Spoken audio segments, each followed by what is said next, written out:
4,108. According to Okongo's provisional results, Nyong'o's closest challenger, Jack Ranguma, garnered 91,480 votes, while Hezron Makobewa became third with 62,670 votes. Ladies and gentlemen, it's my pleasure to call the meeting to end, as this is the only report I was here to give. And I said clearly that these are professional returns. Many more will come. Thank you. But no sooner had Okongo called to an end his media briefing than his deputy Richard Kiondi took to the floor at Aga Khan Hall in Kisumu town to declare victory to Governor Ranguma. Chris Anyang Nyong'o got 32,028. Hezron Otieno Makobewa got 47,930 votes. Aomo Asaka Nyangara got 11,936. Jack Nyanungo Ranguma got 118,934. Governor Ranguma insisted that the results released by Kiondi reflected the true will of the people of Kisumu. As contestants, we've never had an opportunity to share with the returning officers for them to take us through, including the one who was announcing today, Professor Nyang. I don't know if you looked at the papers he had on his hands and where he was doing the announcements in deep down in a school in Nyakach. I'm sure it was fake. Jack Nyanungo Ranguma, Governor. However, Makobewa rejected both results and asked the Orange Party's National Election Board to take disciplinary action against his opponents. I think it's a mockery of democracy. So that was pretty much the confusion happening in Kisumu. But right now, let's cross over to Siaya. The governor, Colonel Rasanga, is speaking to the media right now. Let's listen.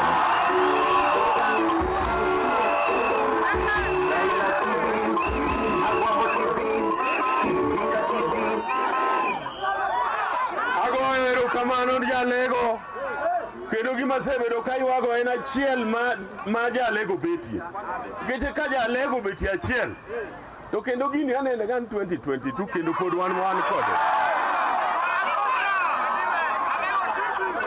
Winjire kose kwinjiri. Kanitie jooro moko makendo omo ga welo to kelo ka.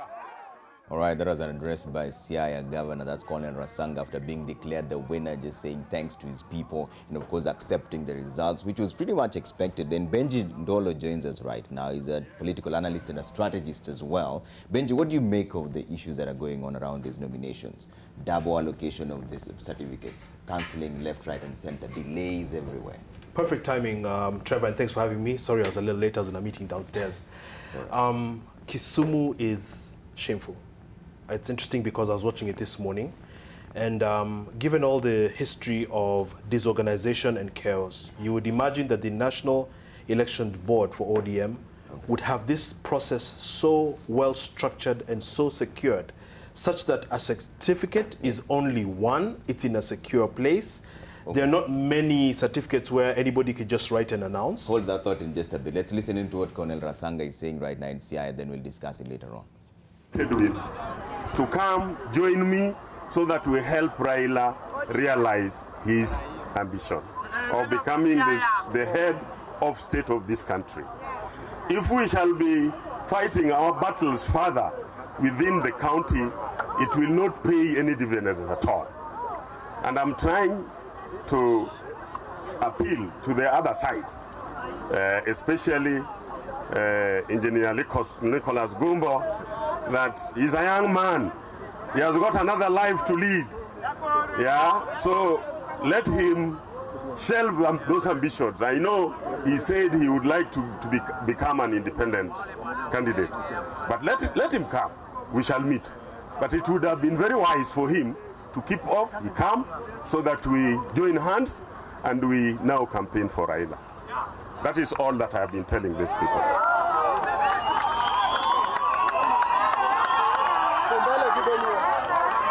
Yeah, koro winjo jothurwa. Mano se winji Kenya kose ko winji. Koro awachon jalego nyaka riwre achiel. Nikech ka jalego riwre achiel, to nitie gimoro maneno mbele kacha. Dhoot kichope bidwong'o bo winji yakiyawni. Kose abende koro kadwong'o ga dhoot. To madwong'e gani? All right, the joys of live TV. We are going to cut in and out of that as the vernacular comes into English and Swahili as well. But Benji, you're finishing your thought. Winjo, I was hoping that someone here would translate for the viewers. In real time. We have got to manage our politics better. The good thing with these nominations, and I'm sure a lot of my colleagues here will agree, is it has exposed what politics in Kenya is, which is it's really a bunch of tricks, deception, manipulation, and we need to transform how we do politics. You've seen what's happening in Kiambu. You can see here Colonel Rasanga talking about Raila's ambition. It's not about Raila's ambition. It's about the destiny of a nation. It's about how to move a society, a people forward from poverty, from being backward into prosperity, into opportunity. That's really what it is. It's not about mobilizing ethnic groups and all of this. So we have to completely, immobilize and dismantle this political thing that we have, so that in so doing we can also have a sense of direction, a sense of integrity, a sense of truth, and a new kind of politics. Look at what's happening in Kirinyaga. I mean, with all the issues Anne Waiguru had, to even have the audacity to run when she had made it very clear that she was not interested in politics, and then to garner over 100,000 votes, just tells you, Trevor, we're in a bad place. And that is the same thing Cynthia was speaking about earlier, the integrity question. But then there's also the issue of, does that reflect, do we get the leaders we deserve? Is it the fault of the leaders who run for these positions, or the people who actually elect them? Both sides really take the responsibility, because it depends. The incumbents have had this opportunity to really traverse the counties. They have built their networks across the county, really, and the wards up to the villages, because they have done the administrative side of devolution, then has got the ward managers down to the village. And where a newcomer comes in, then they're still building their network. And they're still, if you were a member of parliament, you're basically just in your constituency, and now you're stepping out to do like 7 constituencies, and where you would have to first learn the ropes of really building those networks. But of course, in the ODM party, then you would just, or Jubilee party, you would just want to clinch that, then the entire structure works for you. So that's where now they've been, how to outwit your opponent. And then it depends on also how you interact with the party leadership, because many of them feel really entitled to how they've invested in the party, as opposed to other people who are just coming in.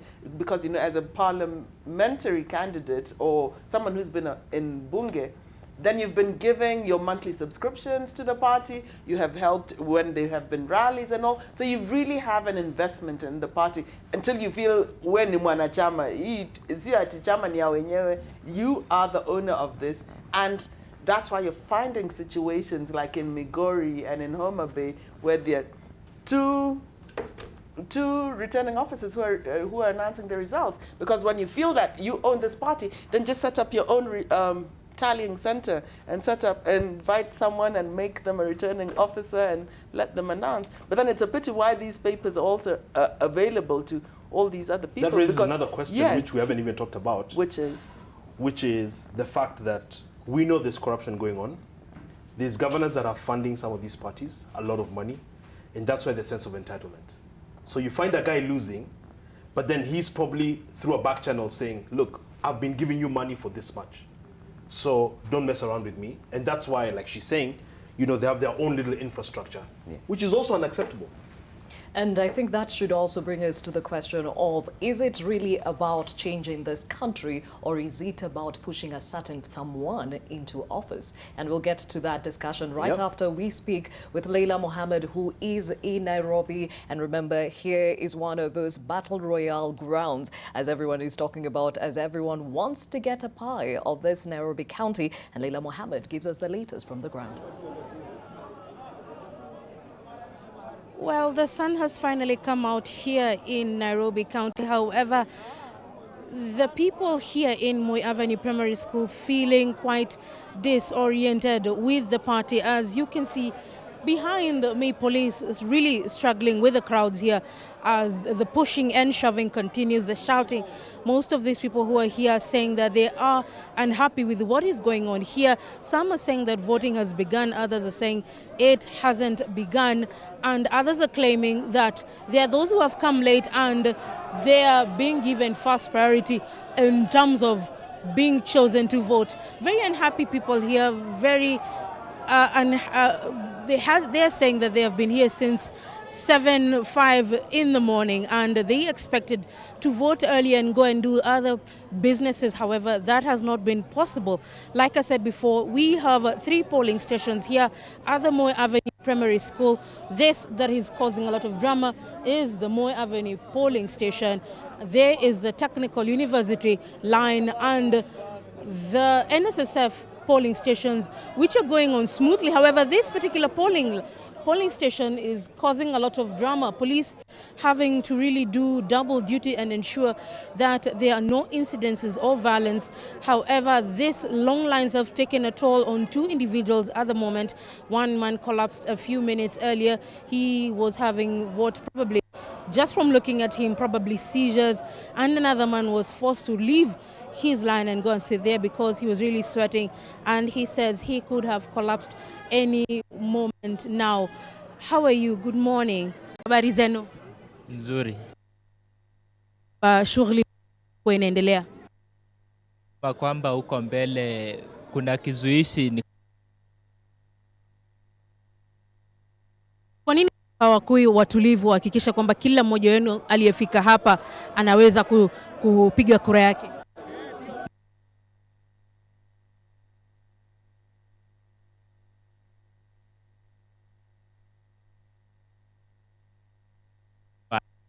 Nyumbani. So there are other people who we could probably speak to. Habari yenu? Habari yako mzee? Nzuri. Umefika hapa saa ngapi leo asubuhi? 1 asubuhi. Na hadi sasa hujaweza kupiga kura? Nimesimama tu hapa hivi. Nashindwa hata kwa nini watu wanavutana tu mpaka hata nashindwa ni nini.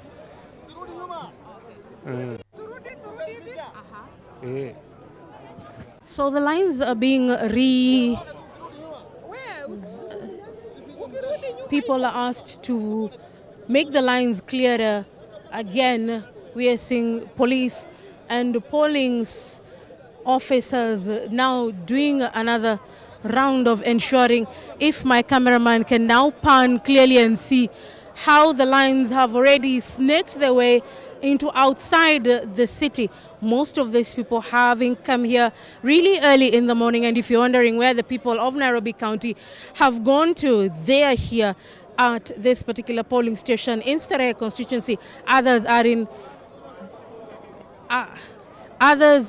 in other constituencies, trying their level best to ensure that they exercise their democratic right and choose whom they want to represent them in this Jubilee Party primaries that here in the Moi Avenue Primary School have had a little bit of hitches. However, the police are now struggling to ensure that the lines are really in the single file and the persons can be able to get and inside the polling station and vote, and really to ensure that all the pushing and shoving that was previously going on earlier in the day comes to an end. As you can see, police officers being very strict to ensure that their word has been taken care of.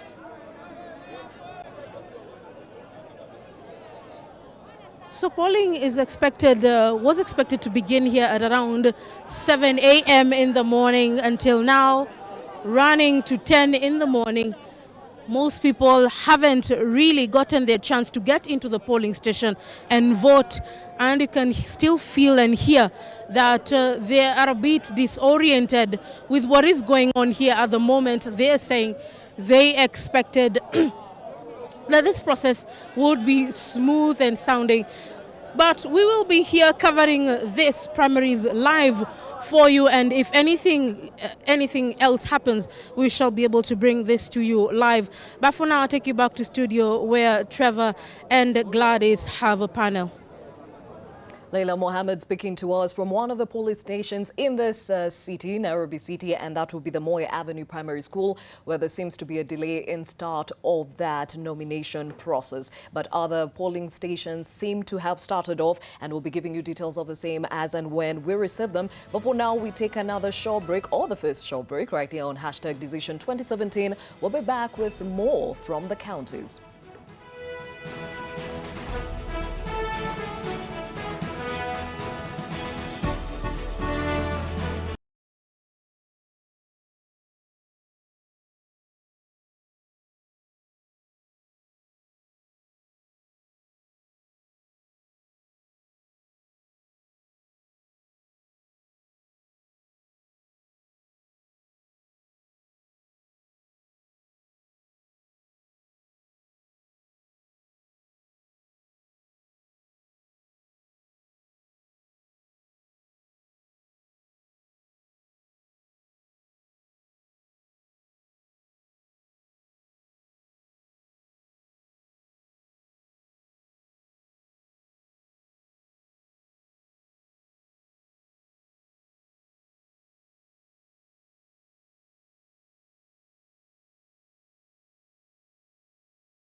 Thanks for staying with NTV. We're getting into the second hour of NTV today, covering everything you need to know about the party primaries that's happening right now in Murang'a, Nakuru, Nyandarua, right here in Nairobi, where the battle royale, as we always say, is expected between the incumbent Senator Mike Sonko and, of course, his immediate challenger, former Gatanga Member of Parliament, that's Peter Kenneth. That's happening today. We have our reporters all over the ground. We have Leila Mohammed at Moi Avenue. We also have Andrew Chieng in Nyeri, Enoch Sikolia in Siaya, and Namukabu Erunga is following events in Kisumu. There's Kennedy Muridi in Murang'a, and Peter Mongangi is also in Mombasa. What I want to show you right now is the headquarters of the Jubilee headquarters, where the Deputy President has just arrived there for the third day straight to ensure everything goes according to plan. This is the third day Jubilee holding their primaries all over the country, and the Deputy President is still at the headquarters. We'll be discussing the reason why he's there, because there's been a lot of argument about his presence at the headquarters. One, maybe administrative. Two, is maybe making sure everything happens exactly the way he wants. And also on the second side is Buruburu, where that's BD primary polling station. People already lining up there to cast their ballots. And of course, earlier on, Leila Mohammed said that at Moi Avenue, there's a bit of delays and a bit of push and pull, and people getting a bit tired of waiting in the line. And the delays, we've not been established why there's a delay right now. Remember, that was moved almost twice. It was postponed once and then again.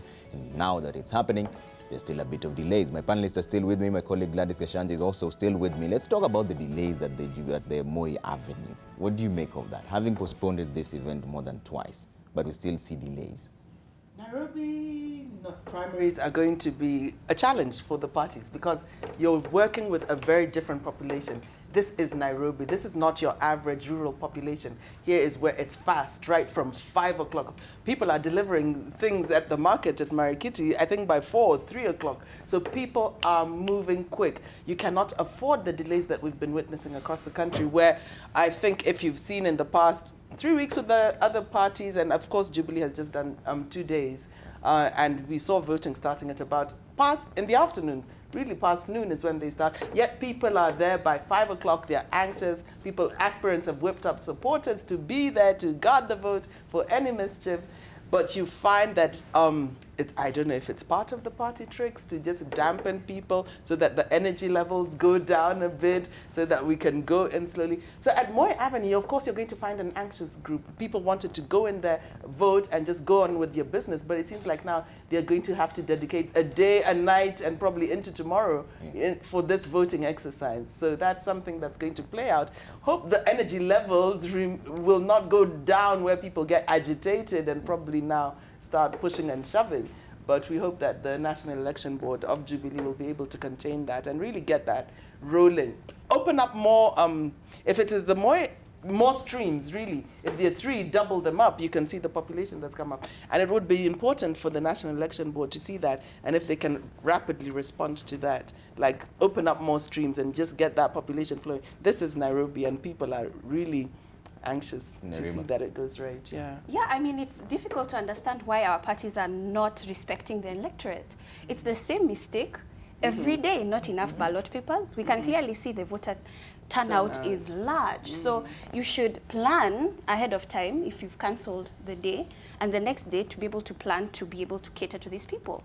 Because it looks like we're wasting people's time. People don't need to be standing in lines all day and voting starts at noon. It's unfair to your people. So I think looking at the parties, they need to respect their electorate. And if there is a party that respects them, they will learn from their mistakes, figure out which list they're using, because I know they're still confused whether they're using the party list, they're using the IBC list. I mean, just getting organized. Makes me wonder what the strategic planning team is working on throughout this week, if they're even having forward thinking or just repeating the same things daily.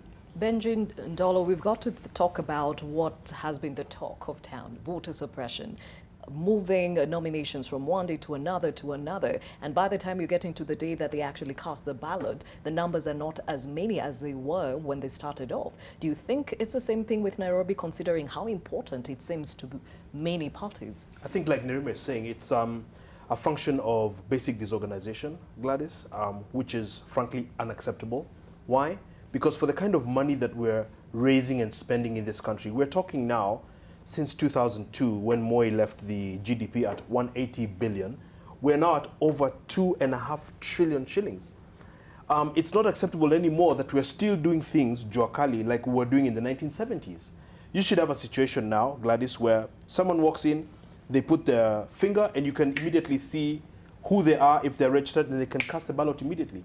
But now if you're still verifying manually, and then you tell them, no, your name starts with P, so between M and Q, you need to go to stream 6. I mean, this is why the lines are growing, and people are frustrated, and the sun is hot, and out of 3,000 people in the line, in an hour, you've only done 19 people. It's all unacceptable. What is Musangi and all these people doing? It's completely wrong. And then secondly, a fundamental point I want to make, Gladys, is, you know, given the track record of Jubilee in the last 4 years, just all the alleged corruption, misperformance, etc., I think that, you know, we are Kenyans a peculiar people. You could actually have had nominations and had no one show up. Yet now, nominations look like the general election. So we've got to ask ourselves as analysts, what is really going on? Is there such a yearning for change? Is there also maybe such a foreboding for what's coming on the other side of the political divide, that people are coming out and voting like a general election? This is really stuff that we very much need to look at. Those are very fundamental points that we need to change how we're doing business, but also analyze what something is really lacking.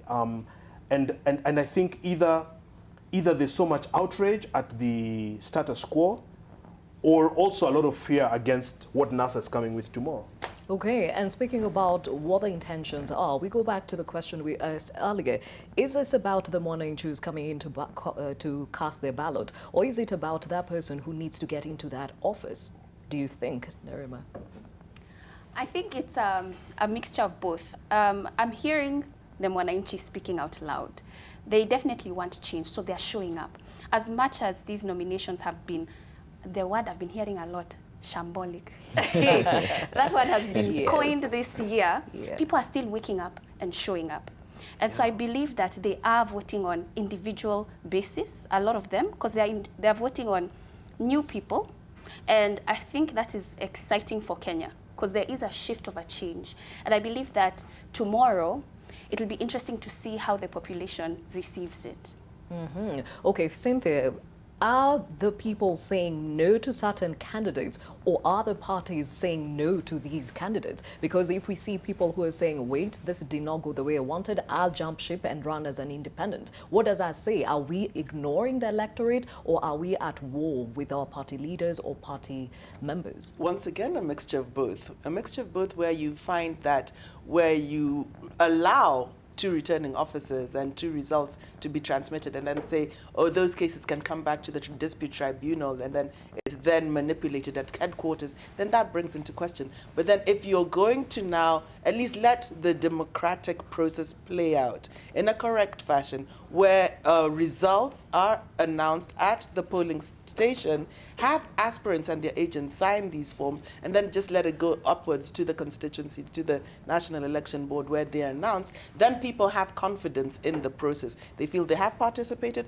and where we are seeing now that a whole governor and all his MCAs are thrown out, we are seeing the people have risen, and we have taken steps, especially with devolution, that the people now have gotten their voice, and they're now able to participate, and they're able to hire and fire. We saw one person commenting, I'm here to kuandika na kufuta kabisa, and they were really excited. And that's why you're finding that they've come in at about 5 o'clock. Some of them are starting to vote at 3 or 4 or 5, then doing overnight. I mean, in Migori and Homa Bay, we saw women with children, and they're sitting it out.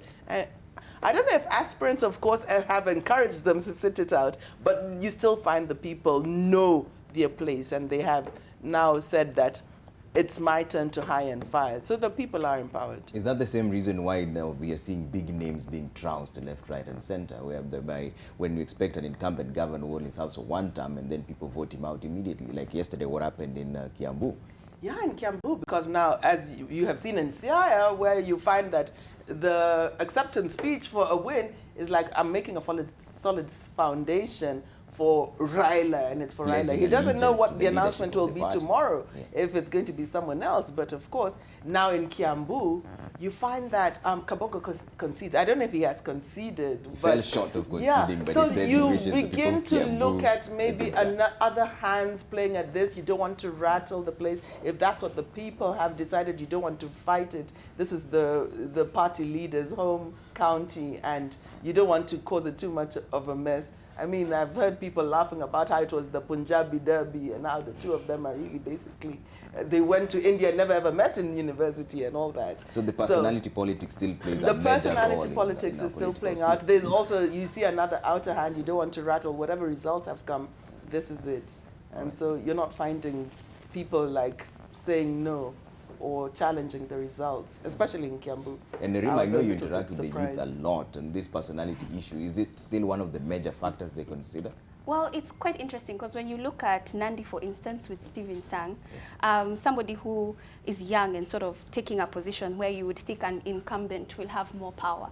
So the notion has normally been that, you know, a governor, he has access to a lot of funding in the county, and they're using even that money to campaign. And so it's this notion that it's going to be impossible to push them off that seat. But we're seeing a lot of young people coming in and taking those positions without much of those tentacles within the county. So it looks to me that even though we say that our elections are very expensive and a lot of money is going into them, it's not really the money that's influencing decisions. We're seeing people perhaps receiving, you know, money, but then as far as the decisions that are coming out, it's not the same. So it's young people who are saying that at the ballot, it's a decision that I'm making based upon a person that I believe in, not necessarily the person who has the most power within that county or influence. Okay. And based on what you've seen, Benji, you wanted to jump in on that? Yeah, you know, I just think that you brought up the issue of Kiambu, and I think it would be a disservice to our viewers if we didn't do a bit of analytical, you know, dissection of what's happening in Kiambu and why. For the simple fact that whether Kavogo conceded or not, from the returns that I'm seeing, the gap is such that it's virtually impossible to close. So whether he conceded or not is not the material fact. What you want to do is go back and look at why things are the way they are. And in our line of work, Trevor, and I think for you as well in media, we get a lot of feedback. We get a lot of issues. You know, people see you on press pass once, for example, and they want to tell you, you know, this and this is happening. So in the case of Kavogo, several things that he's done throughout his term have been extremely injurious to the people. For example, his insults with Mheshimiwa Alice Nganga against mothers. So that really antagonized the women. The fact that he was not willing to apologize, and he continued his attacks to traumatize his MPs, etc., led by Alice. Also, the moving of the county headquarters from Kiambu to Thika, just the way it was done. I'm told that at some point when they wanted to move one of the markets in Thika, you know, he was very, he issued basically what amounted to threats. And then within no time, the market caught fire. And in so doing, a lot of the small traders, by the way, that keep their small capital in the market and have their goods there, you can imagine, I'm told since that time, petty crime went up. You cannot walk around at night, etc. And so this kind of leadership that lacks compassion, that is so, you know, that is so, for lack of a better word, cruel, is what has led to, I heard them saying, siasa ya maringo, where Moitito now is seen as the custodian of the poor, and the other guy is running personal vehicles like tanks, which are branded for his own, you know, grandeur, self-aggrandizement, if you may. Could this have just been based on merit rather than all the other issues you're bringing up? Because he's not here to defend himself. But well, and I'm not making allegations. I'm actually just cataloging a few of, because you've got to ask yourself, this is first of all the president's backyard. He's obviously a loyalist. I mean, how could it come to this? You know, you heard the governor say yesterday that he was concerned on Friday. I'm told his concerns from Friday is because the returns already, again, there was that gap. So he went, you heard him say he went to the headquarters, he secured a meeting with Tuju, he then sought and secured a meeting with the deputy president, etc., and expressed concerns. But I think the help that he was asking for was not forthcoming. So again, it's for us, Trevor, to look and say, how did it come to this? Remember, finally, that our people, and for me, I like to make philosophical arguments all the time. Majority of Kenyans are poor, including in Kiambu, including in Migori, etc. When the leadership is not pro-poor, when it's not looking at offering solutions to create jobs, to create opportunities, etc., people are poor and you're seen to be oppressing them further, then I think there'll be a revolt against you. And it's as simple as that, whether the president is your cousin, whether he's your friend, whether he's your brother, basically you got it wrong. And so this is not a personal attack, it's just an analysis of the reality in Kiambu. Well, Cynthia, I have to bring this in. With these primaries, a lot of data linen has been brought out to dry in both sides of the divide. And especially when you think about the strongholds. Let's look at Nyanza, where we have results from Migori and Homa Bay cancelled because these big names have refused to let go. So in this case, what are we seeing about parties and going forward? Is it about being loyal to the party? Is it about me? What's going on here? What are the lessons to learn from this? 2 days ago, party leader for ODM actually called the National Election Board and said, you need to get a hold of this and do it right. I don't want this to revert back to me because it cost me in 2013, and I don't want a repeat of it in 2017, where where the National Election Board then put their hand in the primaries and favored some candidates, and it really did cost, because then there was voter apathy. People were like, why bother go out? I mean, if you're going to choose for me, then go ahead and just complete the whole job. So you found a lower voter turnout in the general election. And so now this time, we are having an executive fiat coming out from the party leaders saying, get a hold of this, I don't want these shenanigans, but they're still playing out. You find results are announced, and yet this other person who has investment in the party then comes up and does this. I'm sure then he'll come in and say, well, thank God Malindi has given us 4 more days and it's stretched out. Disputes Tribunal will just now pick out all the counties that have all the double returning officers and double results, and maybe do a rerun of the entire exercise. There are a couple of counties, and they're all in Nyanza, Homa Bay, Kisumu, Migori, I think. And the constituencies, there are a couple of them, so they should be able to polish up all that within the next 2 days, and then have Nairobi on Sunday. That's something to watch out for. Oh, yes, definitely. So. Now, Nerima Jubilee has also had its issues. And we've seen the deputy president third day running, walking into the headquarters to make sure that they have a smooth primary. Question is, do you think maybe he is helping with the situation, or is he making it worse? And should the other divide probably do the same thing? I wouldn't be able to tell if he's helping or making it worse, but I believe that he's bringing in moral support. For him to be at the headquarters, it shows that this is very important. And it's very important for the party. And so also, I had also commented, I think on Monday, that the fact that he's casually dressed, he wants to show that he's approachable, you know, he's open, and he's willing to perhaps listen to his people. And so I think that what it does is sort of encourage their supporters to let them know that even though things may look chaotic, we are working on it, and we're working on it tirelessly. For him to show up in the morning and be there all day and leave in the evening, that means that it's a priority to him. Okay. But more than that, if I could just qualify that, I think that Jubilee as young leaders, you've got to accept that their style is very much in contrast to their political rivals. DP Ruto is known to be very hands-on, maybe a micromanager, and intolerant of BS. And so he's not just going in there to give moral support, he's going in there to make it clear that we don't want any sort of nonsense. Raila Odinga on the other side is being careful and cautious not to say anything, not to be seen, even when the issues are continuing to be bigger and glaring, such as the issue of Muhammad Ali, etc., where the allegation was that the brother of the Mombasa governor, who himself is complaining about being persecuted by the national government, has been rigged in by that governor. So I know it's in contention now, etc. But there are very serious issues coming out of these nominations that are really putting to question the credentials of most of these national leaders. Credentials which someone like Ruto does not claim to have. We saw when the 13 parties were merging, and there seems to be an uproar in Kasarani Stadium where people were like, tunataka pesa, and then the DP came to quell that. And it's important to see the leadership and to listen. What's the problem? We don't have our money. Okay, you're going to have your money. Then everybody listen. Now, if they came to Moy Avenue and say, look at this line, we only have 2 streams, what's going on? Then I'm sure immediately something would happen, you know. And to really be on the ground in Nairobi especially, they know Nairobi is the capital city. I mean, this is the bedrock. This is Kenya.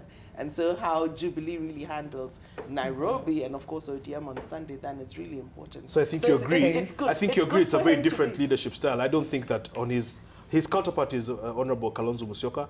I think you agree that you didn't see Kalonzo doing, you know, walking into the eye of the storm, taking the bull by the horns and saying, okay, this is the problem. We actually did see him take charge of, especially now the Machakos, where now they unveiled Wamvinya Ndeti and had the Mheshimiwa Maduki, who's in East Africa Legislative Assembly, to be the running mate. And then what they didn't rope in was the deputy governor, who's sitting right now, to come in as an aspirant. Now they have said they're building consensus, and probably we're going to see that lineup actually now. I'm not talking about rural counties. Okay, like I have to cut you off at this point. Taking charge when something comes up, to really be at the front line. Yes. You don't just sit back and watch chaos happening. Same thing. I have to cut you short for now. We are also live in Nakuru, one of the areas that Jubilee is having its party primaries, and our reporter Bridget Ngana has the latest.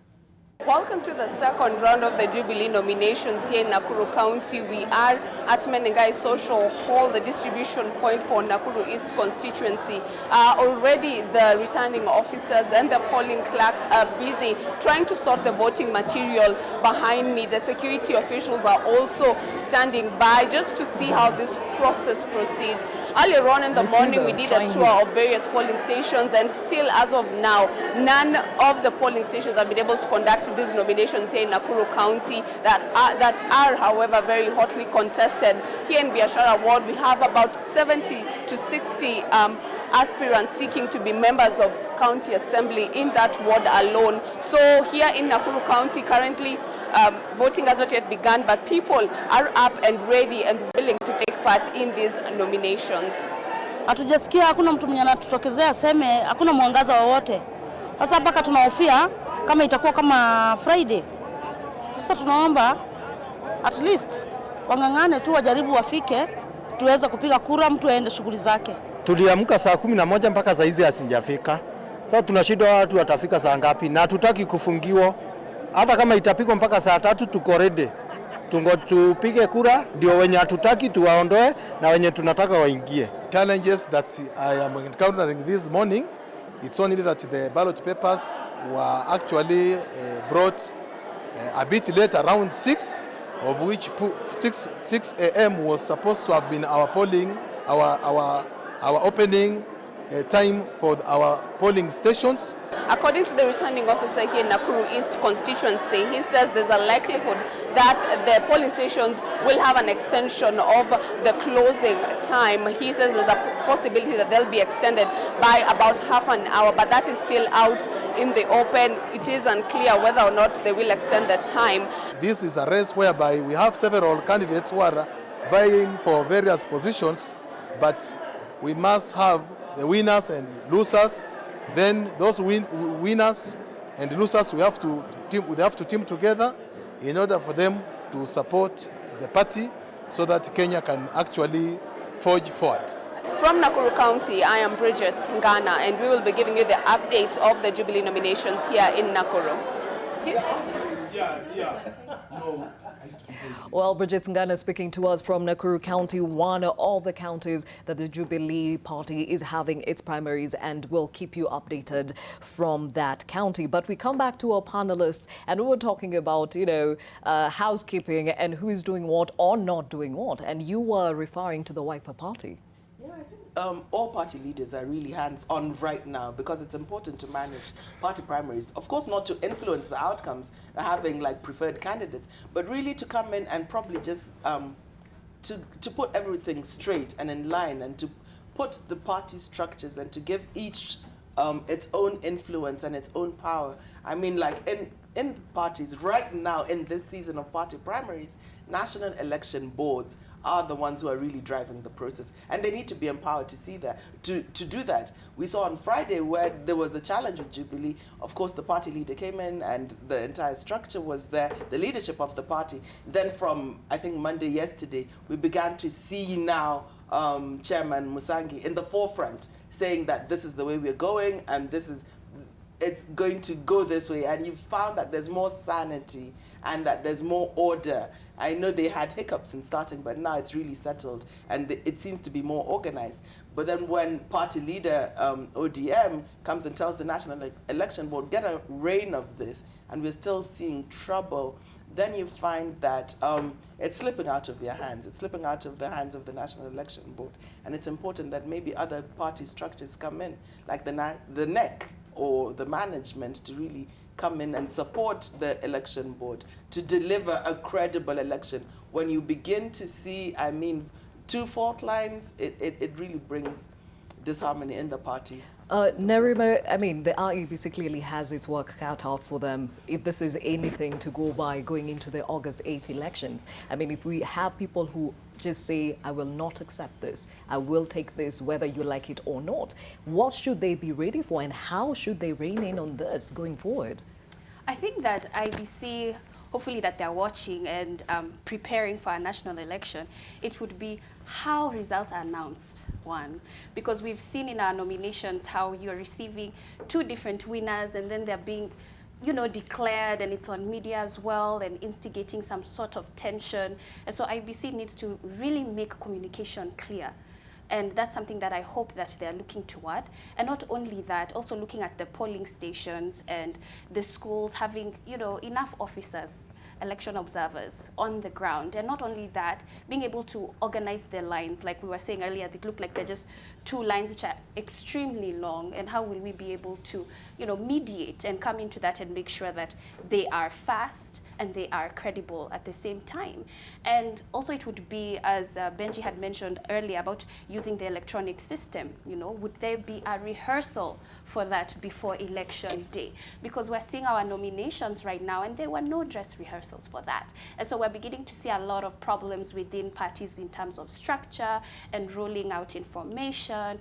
And when we notice that the elections are all day, all night as well, do we have time limits? What are our time limits? Do we want people there the whole day? And being able to measure how many people are expected to come in a particular county and having enough ballot papers. I mean, just watching this, I have so many lessons learned that I hope IBC is taking into account. All right, let's talk Before about... Benji, you say anything, Trevor. Let's talk about independent candidates and the lessons learned in just a bit. But for now, let's cross over to Wasingishu, where Lois Wango is standing by with the latest. Lois?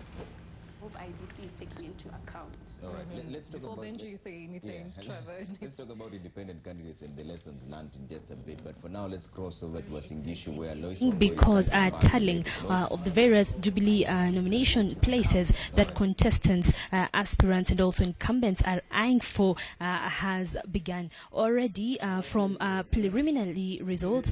This is from agents and also wananchi on the ground. We can report that for the governor's seat, it is Jackson Mandago going against Zedekiah Bozeki Bundotich, if you may. So it will be the two of them already. They are already the votes coming in indicate that both of them are going head to neck, and we'll be getting results as soon as we can from the IBC officials here, and we'll be able to know who takes the day for the parliamentary seats in cases.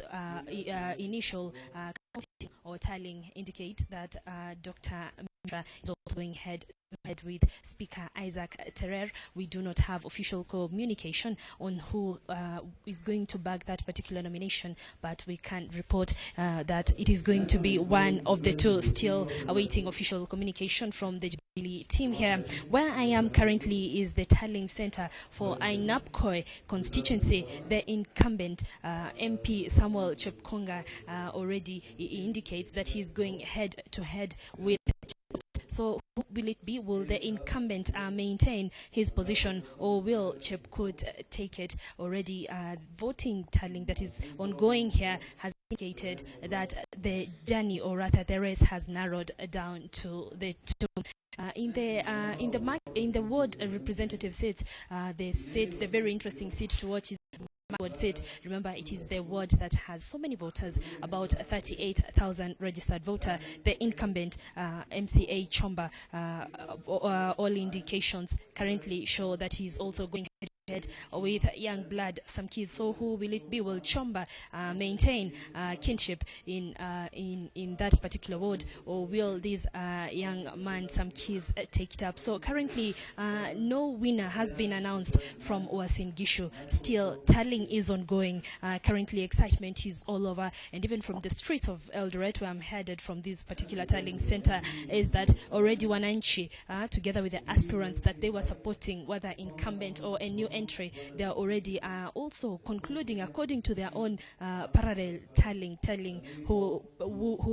which persons are going to take these seats. And so there is celebrations in many parts of Eldoret town. We will be getting that very, very soon from this point. But as it is that no official communication has come from the county's main tallying center, that is Eldoret Polytechnic, where winners will be crowned. But as it is, already aspirants, incumbents who are eyeing these particular elective positions are sort of narrowing down to either number 1 or number 2, and we'll be watching and getting that very, very closely to see how that goes. Where I am, as I mentioned earlier, is the tallying center for Ainapkoi constituency. The incumbent Samuel Chepkonga currently going head to head with Mr. Chepkut.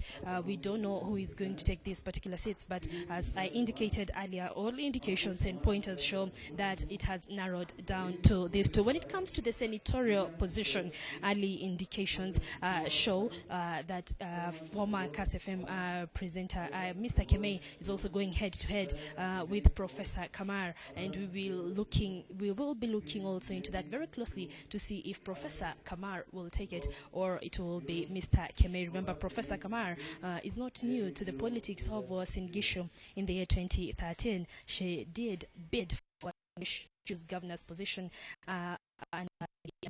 but she was not able to gather it. She is back again seeking for those votes. When it comes to the woman rep position, it is a very interesting seat to watch. The incumbent Yusla Nyang has sort of left this particular position and eyeing the Soy parliamentary seat.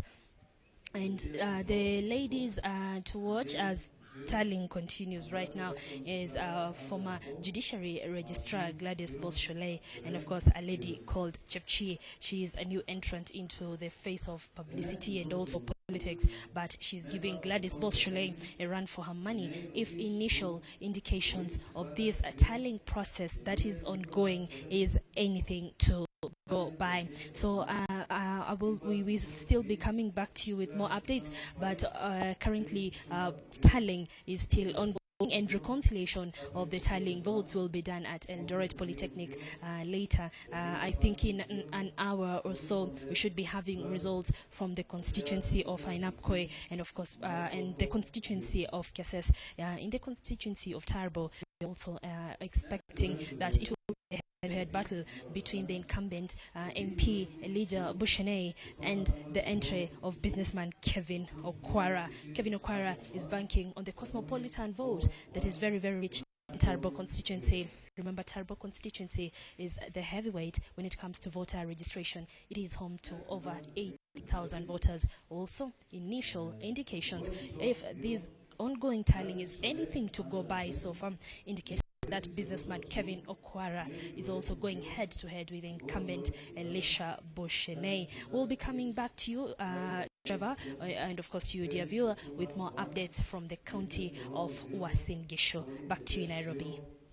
Thanks, Lois. That's Lois Wangoi speaking to us live from Uasin Gishu, giving us an update of what's happening there and the numbers as they come in. She's still staying with us. We'll get back to her for the latest in just a bit. But earlier on, we were talking about the lessons that IBC could learn from what Nerima has called shambolic primaries. Benji. Basically, what Nerima is talking about is what you call capacity planning.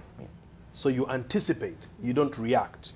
And you see that the feed here is going to be 7,000 human beings.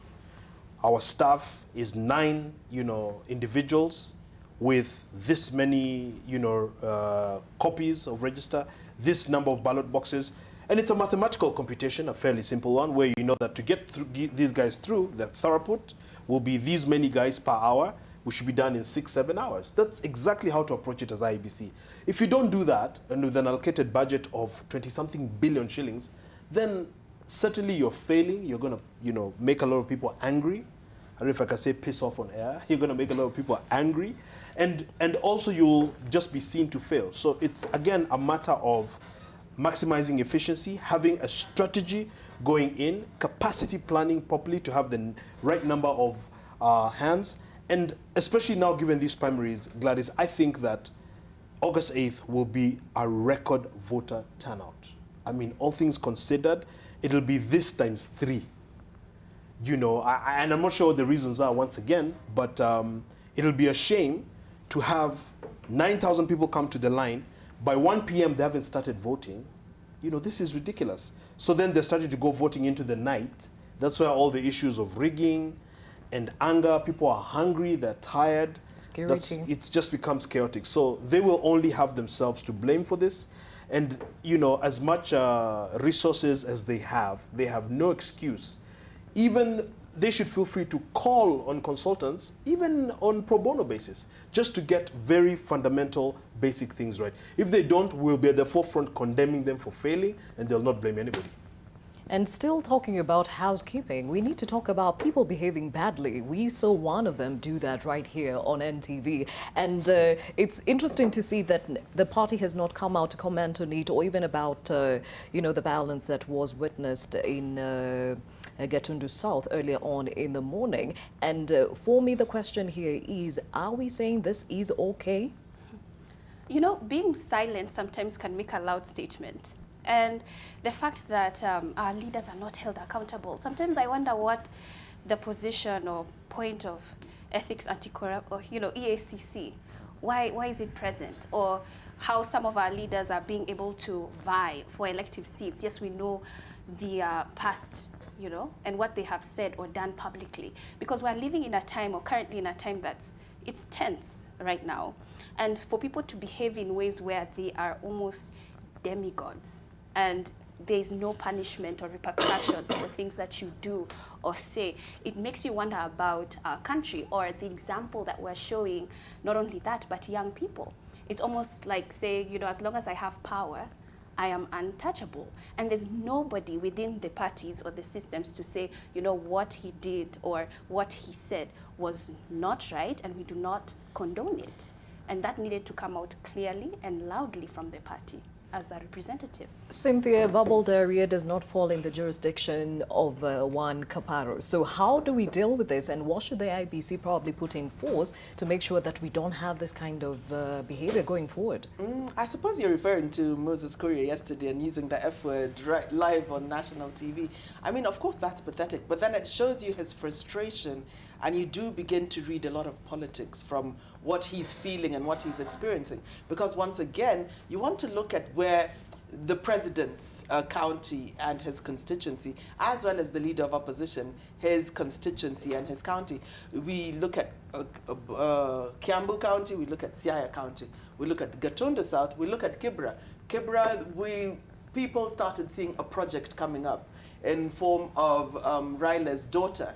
Of course, she stepped out in her own capacity as a leader, but of course, other people started commenting on that as being a project in Kibra, and of course, with her challenges medically, then she has now announced not to run for Kibra.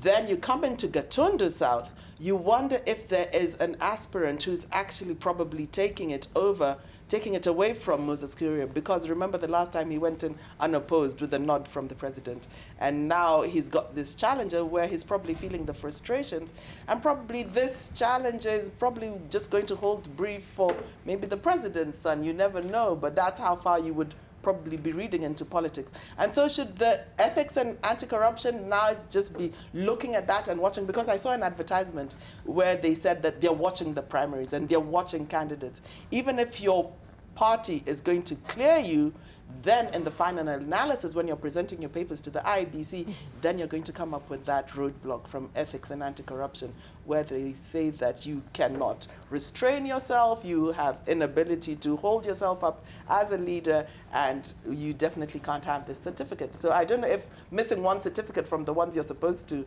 present to IEBC will now knock you off. But that was very unfortunate. We do know his temperament. He has always had those outbursts. Very unfortunate for a leader now. And really, Chapter 6 needs to be upheld. Because since now is it NCIC, Kapara's institution, yes, it's not hate speech or anything. It was just his expression of his frustration.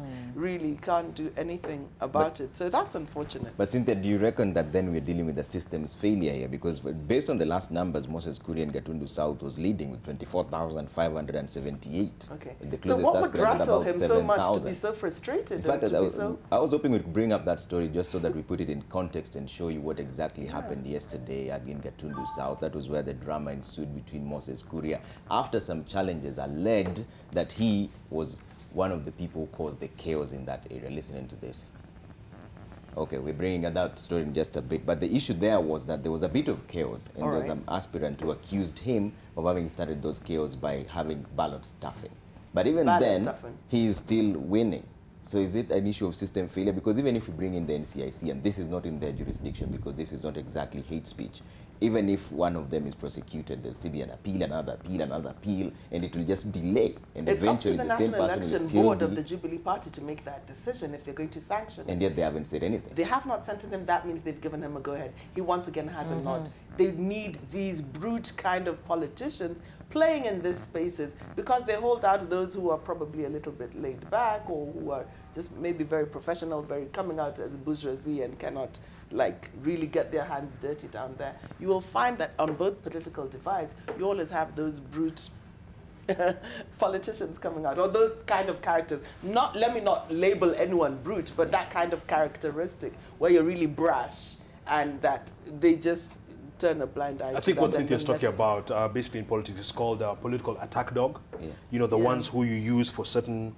functions. And on the other side, for example, many will argue, political scientists even, that Millie Odembo is the answer to Moses Kuria on the other side, for example, or Junet Mohammed. And so I think also just to, correct something that Cynthia said, I think it would be an injustice for us to pretend that we have independent institutions in this country. She talked about the EACC, etc. I think it is not right to continue to pretend that these institutions are completely objective, are independent, the way the Constitution envisages them. The truth of the matter is that EACC, for example, is the one that rushed to clear Anwar Guru.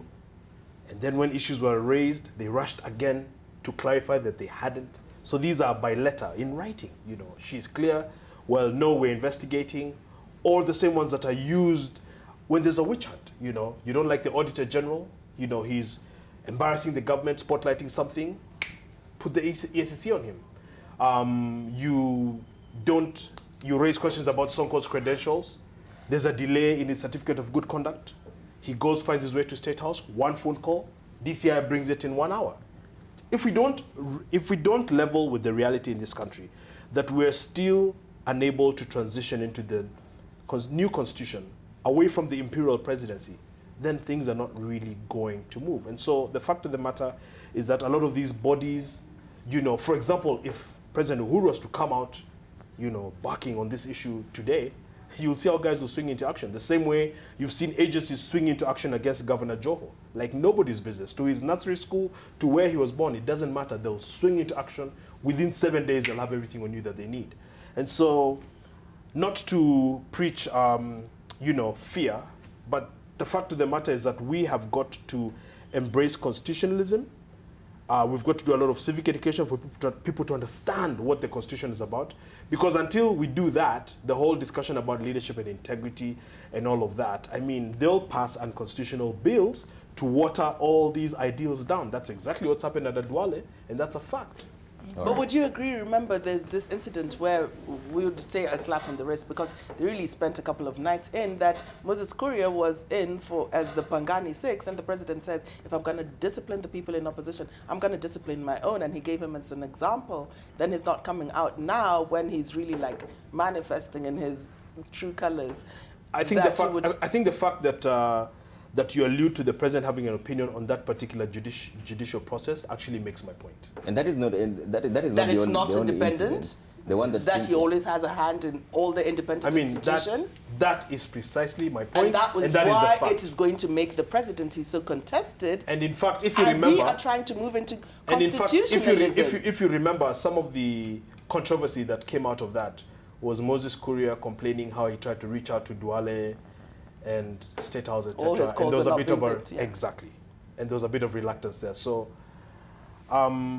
maybe the last point. If you looked at Gatundu yesterday, you know, to the naked eye, there was such a presence of armed police there, unusual presence.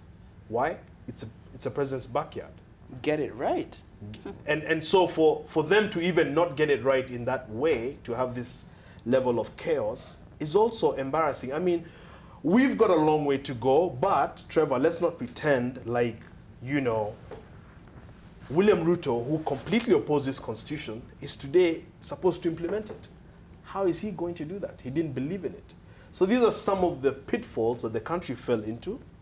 And now, you know, it explains why to the electorate, you know, a lot of discussions on integrity and honor and dignity are just classroom debate, you know. Tupatie mwizi wetu, tumpigie kura. Speaking of embarrassment, we'll come back to you, Nerima, as we talk about what that means to the youth who are looking up to these leaders and who want to get into leadership. But before we get to it, we cross over to Mombasa, where Peter Mwangangi, our reporter, is on the ground covering the Jubilee primaries. Peter?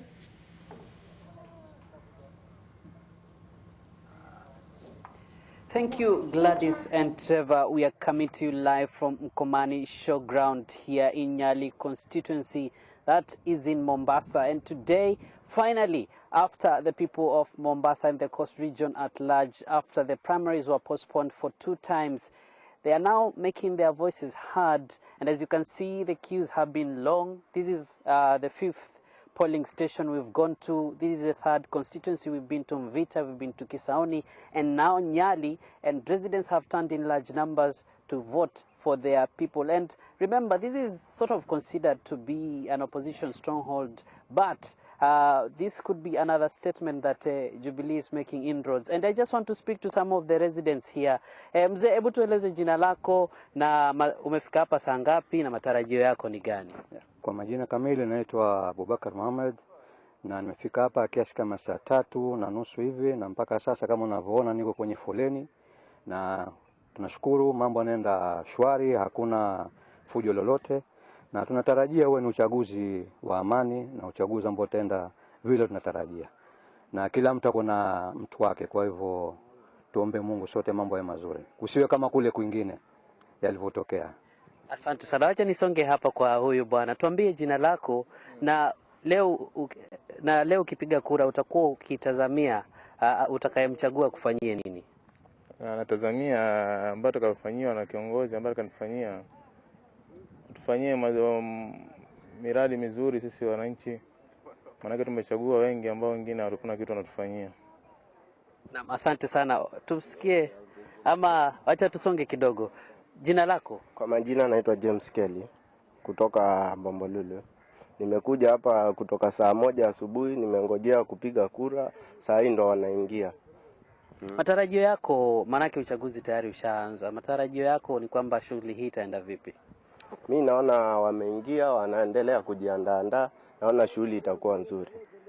Asante sana. Wacha tusikie na sauti yako. Wacha tusikie sauti yako bwana. Tueleze jina lako. Naam, kwa majina kamili natambuliwa kama Mustafa Nzina. Mimi ni mkaaji wa karibu na kituo hichi, sehemu za Mkomani, ambapo jambo ambalo linasikitisha kabisa, leo sisi wanachama wengi hapo unavyoona ni Jubilee, tumekuja kufanya hiyo kura za mchujo, lakini kidogo tu wananchi hawaoneshi sura zao za tabasamu, kwa sababu wamechelewa kuleta vifaa vya kufanyia uchaguzi. Kwa hivyo tuko pamoja, hatujavunjika moyo, lakini wananchi kidogo tumeacha shughuli zetu, tumekuja kupiga kura, na ukiangalia saa hizi ni saa 5 ndio sasa tunaona utaratibu umeanza, na watu tumevumilia kuanzia 6 tuko hapa, ambapo tungependa pia upigaji wa kura uendelee uishe salama. Hiyo ndio maoni yetu. Na nafikiri ujumbe huo utawafikia wakuu wa chama kuhusiana na kuchelewa kwa shughuli hii. Remember Gladys, this particular concern has been raised in many other polling stations, but voting is now underway. Just want to make a quick clarification before I hand back to Gladys. Earlier on, we had said that there will be nominations for the Kwale woman representative, that is Zainab Chizuga. Although she is appearing in the IEBC party list that was presented to IEBC, we have since learned that she has been handed a direct party nominations, and therefore in Kwale County we only have elections for the MCAs, and the same thing applies to Taita Taveta County. Joyce Lay there has a direct party nomination, so the focus will be in Taveta parliamentary seat, where Naomi Shaban, the current sitting MP, will be going it against 2 other aspirants. So that is it for now. Voting underway, will be bringing you more updates. For now, back to you, Gladys. Mwangangi speaking to us from Mombasa, where the Jubilee Party is holding its primaries. Of course, the same complaints is that the process is a little bit slow, but most of the polling stations have finally started the nomination process. For now, we cross over to Murang'a, where Mwangi Wairia is speaking. Let's listen in. Yes, but it must be managed with caution.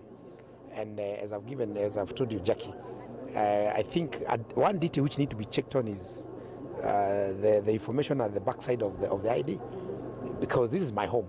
So generally, even if I'm not in the role, it's generally acceptable for me to vote here. All right, Governor, there are claims that have been leveled against you or your camp, particularly this morning in Kandara, that there were some stuffed ballot against that were... Do you say against me? You, yes. By who? Or your camp. By who? By your opponent or his camp. I think he's a sick man. You don't deal with sick people, eh? Because if you tell me a madman has said this, then it cannot be news. So I can only classify him as sick and mad, because that is sickness, that's madness, and I think he's simply shivering. He faced the reality on Friday. I had given him close to 40% difference, because I was at 70%. And I think that's why he's in a dilemma now. So I wouldn't want to comment about him. He's a crybaby. He can continue crying. Governor, I don't know where you've been, but to some polling stations we've gone to, we've realized that they were given 30 leaflets for the governor's seat, which is far less than the other seats. I don't know whether that is a concern for you or whether you have raised it to the headquarters, because we went to one polling station where they said they have 4,000 voters, yet the governor's booklets were just 30. That was where? Mokoyo Social Hall. I would take that with seriousness. Actually, from here, I'm headed to Mokoyo. If that is the case, I had not been given that information. Thank you for feeding me the information. Because if that becomes a matter, then it will be very serious. Let me tell you. If that becomes a matter, it will be very serious. I'm quite quiet, but I'm watching with very open eyes. I pray fair. I am one person who is never pushed left, right, and center by anyone. And if that is the case, they would rather be careful. Yeah. All right, Governor, there are some very big names that are falling, surprisingly or unsurprisingly, depending on which side you're looking at it from. Some of your colleagues are actually being sent home. Are you confident here in Murang'a that you've done enough to convince the people you need to be back? You know, Jack, you just need to look at the figures. Figures don't lie. We've had 2 opinion polls, and we have had an aborted nomination. You know, fairly speaking, in Murang'a, we went through the whole process.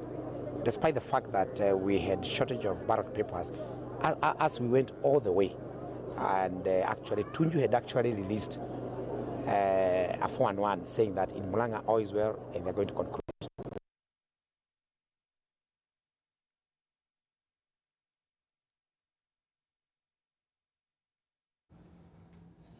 That's Murang'a incumbent Governor Mwangi wa area speaking to the press and of course exuding confidence and saying numbers don't lie, alleging that opinion polls have shown that he's leading, and that's one of the things we're going to talk about, because when they are against you, then they are trashed. But let's cross over to Buruburu. That's BD Primary, where Zainab Wandati is standing by with the latest. Zainab, what's happening right now?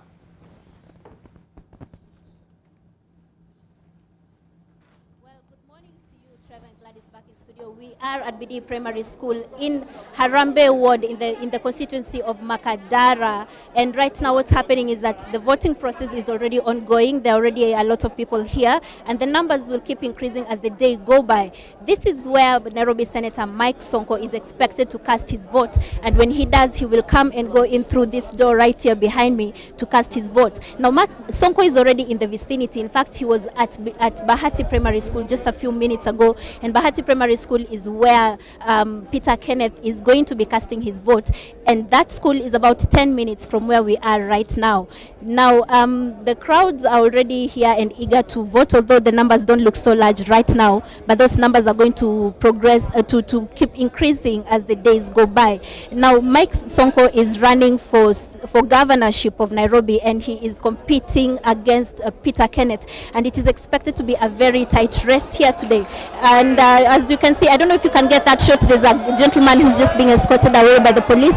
That gentleman, he will try to jump the queue, and the crowds here are actually very vigilant to ensure that nobody gets to jump the queue. I don't know if you can see that shot. The gentleman has just been led away by the police, but the people here are actually quite eager to see that nobody gets to jump the queue regardless of who you are. And we've seen some cases whereby the police are trying to appeal to the people to let maybe women who have children or the sick to go in and vote first, but the people are refusing to allow it. So perhaps you'll just talk to a few people and get to see their opinions. Would you like to speak to us?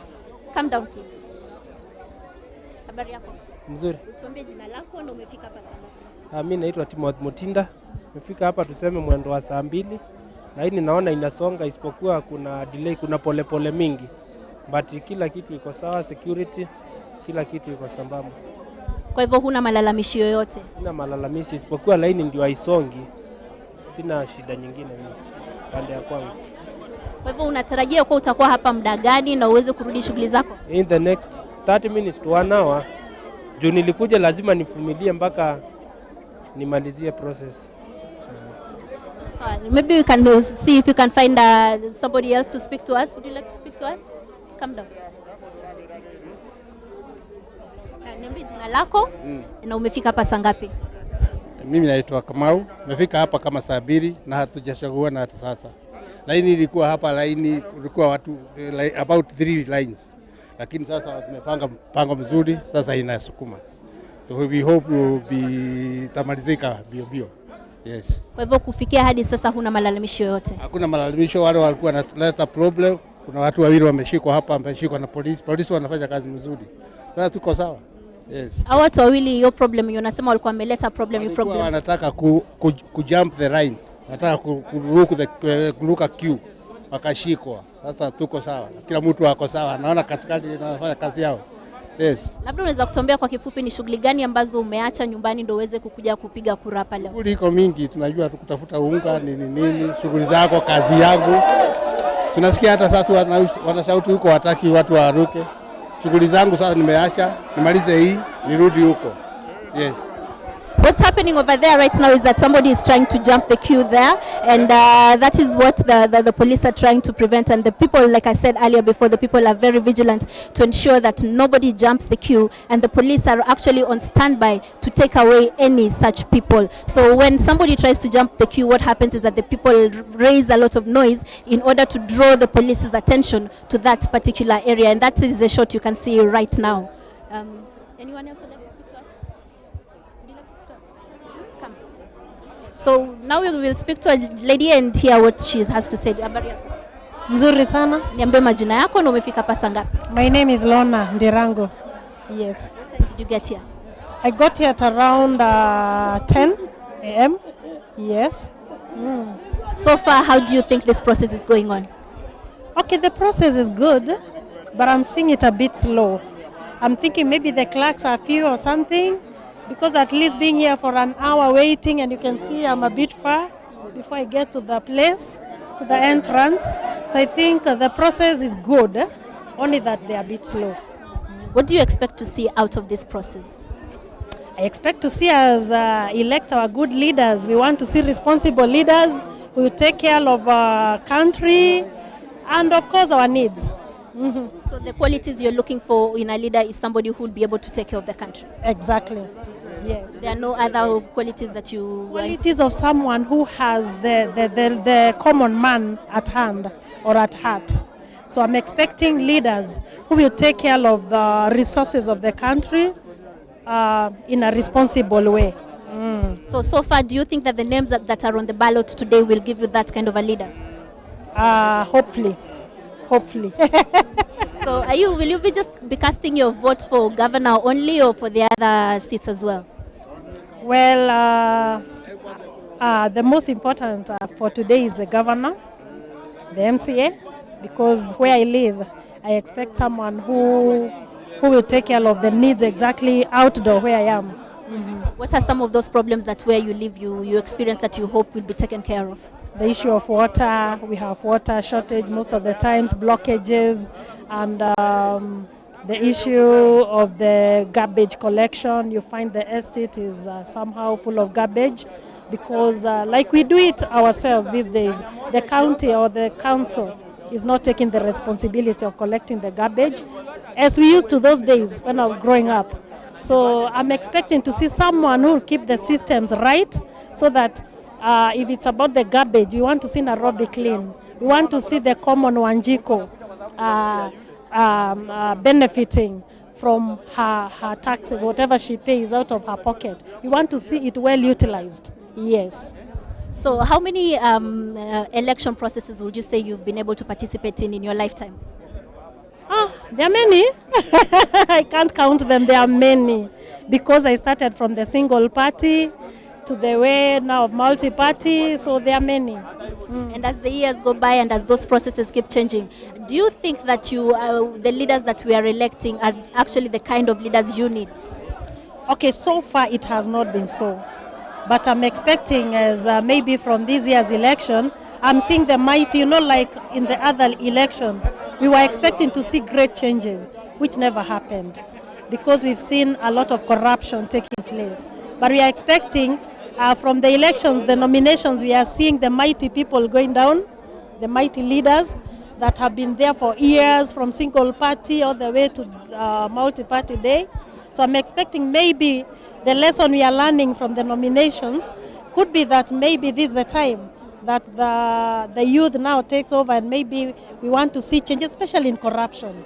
Yes. Now, you've said you've been in this election process since the single party and up to date. And one of the things that the youth of today, the young people in my age group and younger, one of the reasons they give for not participating in the election process is that they say nothing ever changes. You've been through this whole process. You've said also you haven't seen much change, yet you're not giving up. What would you say to the youth? Okay, I'm not giving up because looking at the regulatory system, the way the framework is put, as per the election of leaders, it is well put in papers. But when it comes to practical part of it, it has not been working well. And especially this time I'm seeing women waking up because I'm seeing governors who will be, like I was watching the nominations of Bomet. And I was excited. I was like, this is a lady, and I'm almost seeing her going through as a lady. And I'm looking forward to ladies picking up and participating. So I'm excited, and I'm thinking this is the time now that we have to take action and follow the framework that has been set and participate without fear. So when you sit down with your children and talk to them about this, the governorship and the election process, what do you tell them? I teach them to choose the right leaders, regardless of ethnical lineage. I want them to know that we want good leaders who are responsible, regardless of the tribe, provided you are a good leader. That's what I teach them. I tell them it's not about this being a Kikuyu, this being a Luo, this being a Luya, or whatever tribe. I tell them we want responsible leaders. So I'm looking up to them, because in future they are the leaders. So I'm expecting in future they will take that at heart, that it's not about the tribe, it's about the responsibility. Yes, one who is responsible. Great, thank you very much. Thank you. So just to recap a little bit, we are at BD Primary School in Harambee Ward in Makadara constituency, and this is where Senator Mike Sonko is expected to cast his vote. And the turnout keeps, right now it's not that much, but it keeps increasing as the days go by, and we've got several points where you cast a vote. And Trevor, just as I said earlier, Senator Mike Sonko, he's expected here at around noon, and when he does, he'll be voting from around there. And I'll be here throughout the day to let you know what happens. I'll be here throughout the day to let you know what happens. And my colleague Daniel Mule is also in the vicinity. He's at Bahati Primary School, and he'll also be telling you how how that election process continues that point, because where he is where Peter Kenneth will be casting his vote from. And like I said, Mike Sonko is expected here at around noon, and he's going head to head with Peter Kenneth for the governorship seat.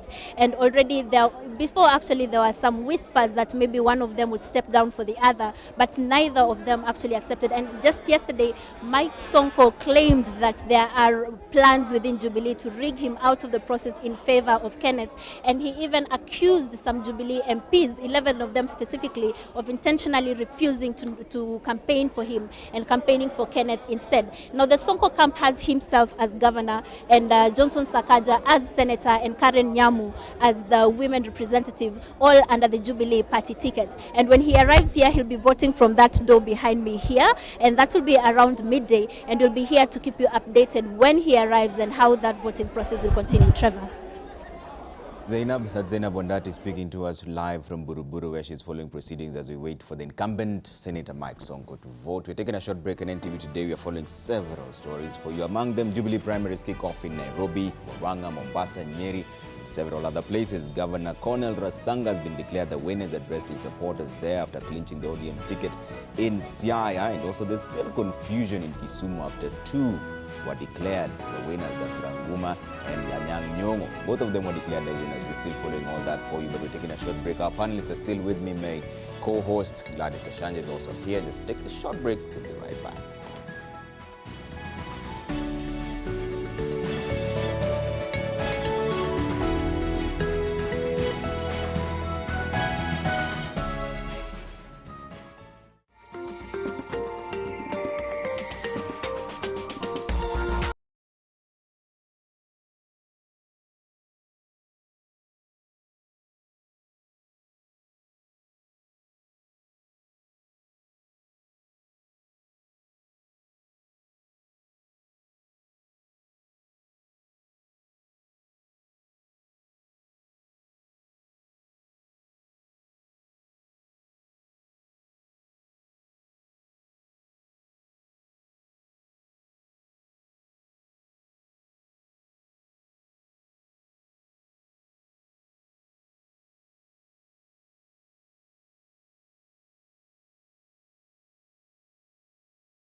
Fine, tell us why have you set up fire? We are protesting.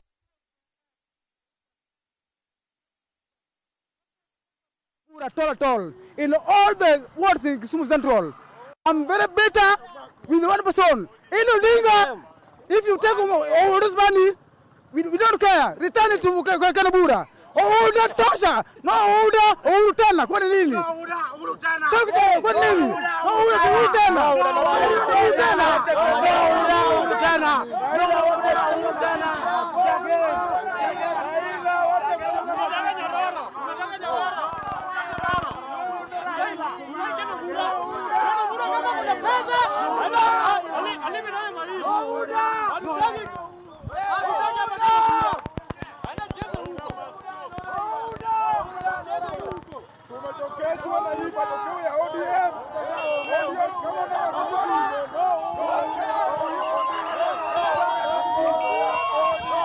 So what is happening right now is that supporters of Fred Ouda are protesting against the just concluded primaries. They're saying that Ken Obura has taken that ticket by force. He did not win the ticket. So right now they're just protesting. They say they want Fred Ouda.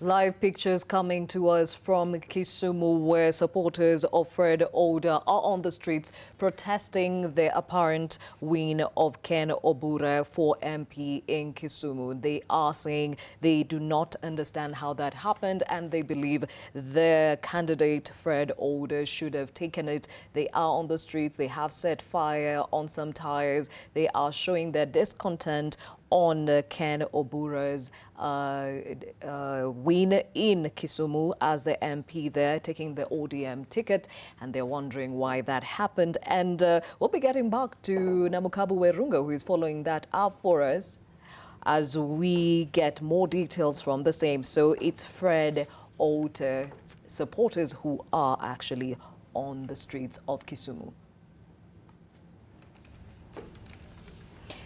Well, we continue with our conversations today as the Jubilee primaries are taking place in different parts of the country, and we have our reporters on the ground to give us the latest. And of course, we continue to also bring you the latest in as far as the ODM primaries that were held yesterday, and a lot of confusion coming out of some of them, with some even being cancelled due to the same issues. And as we see, Kisumu is still one of those very contentious grounds. As we speak, supporters of Fred Ouda are on the streets protesting the apparent win of Ken Obura. Let's listen in.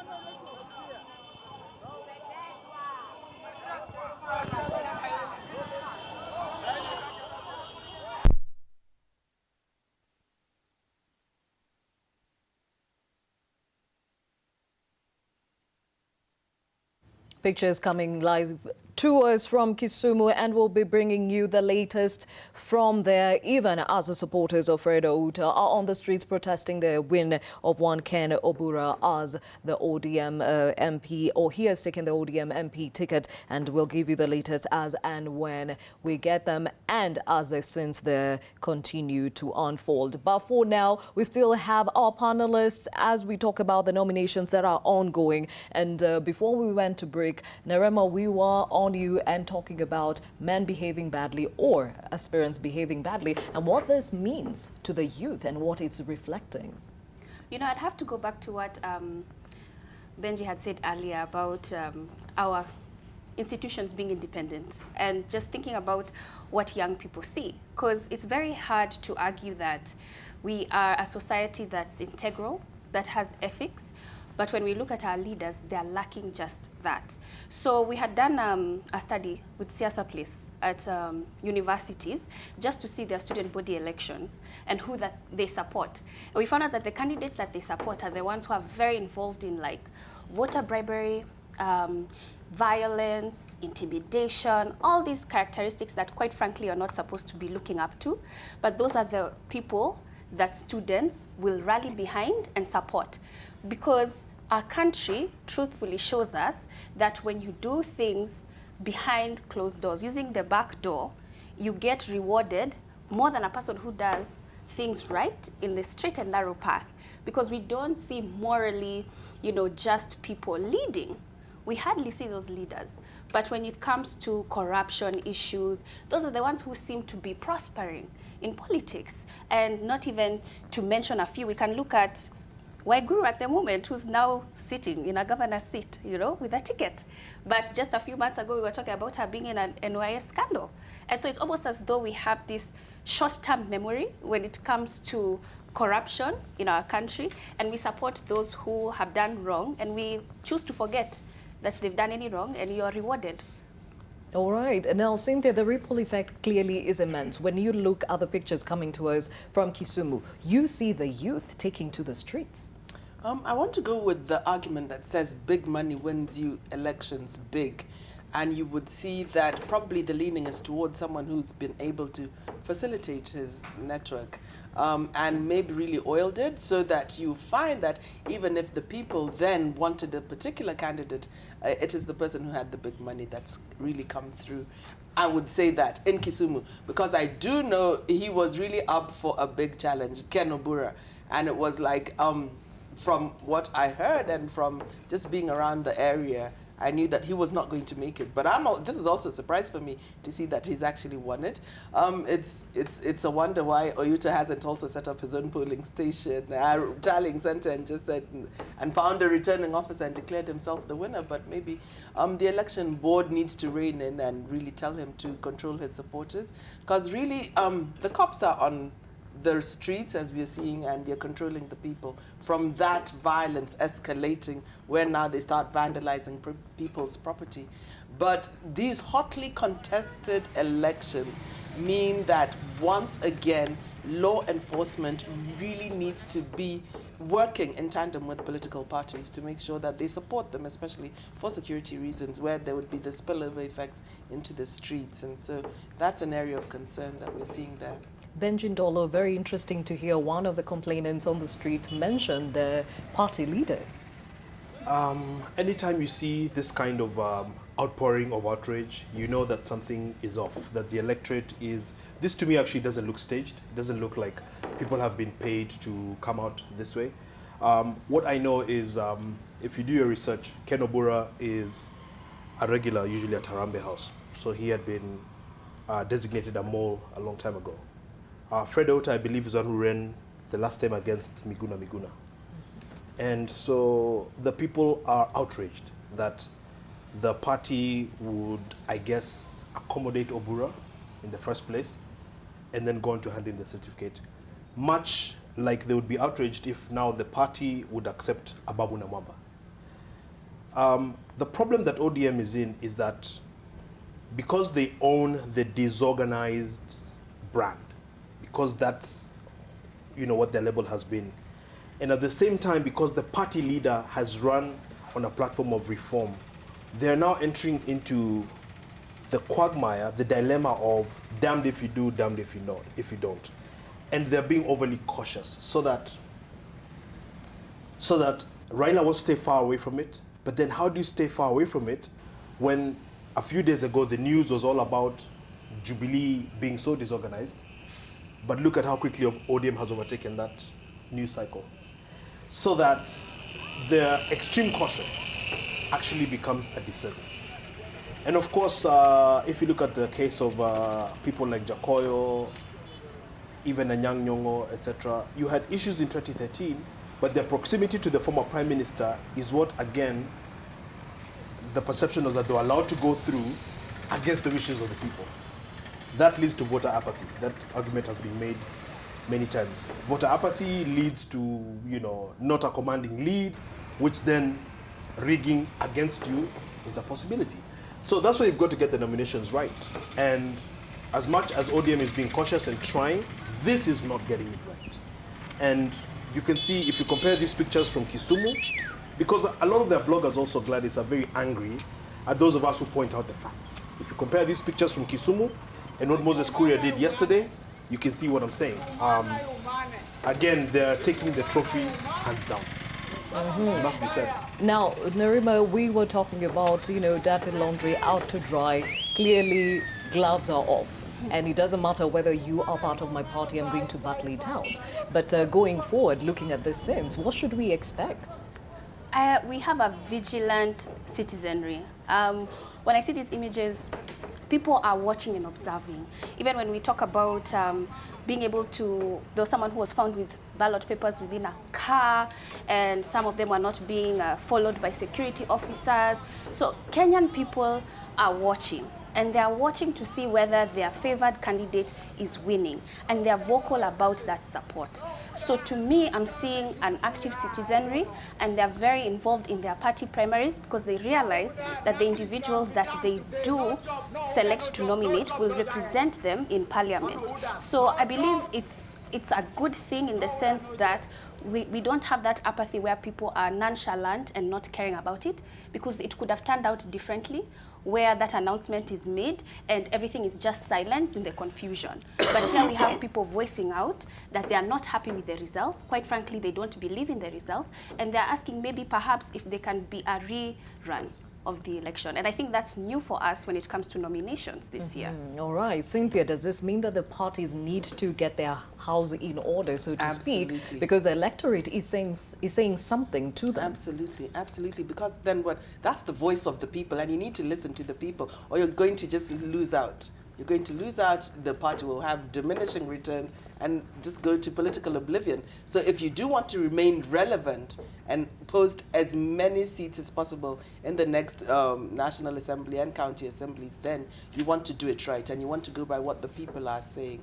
And the people are saying, get it right. We want this person, and you can't come in and manipulate results. And in that respect, now they're calling for, the people themselves are calling for a rerun of that election in Kisumu Central. So it will be up to the National Election Board to really listen to them.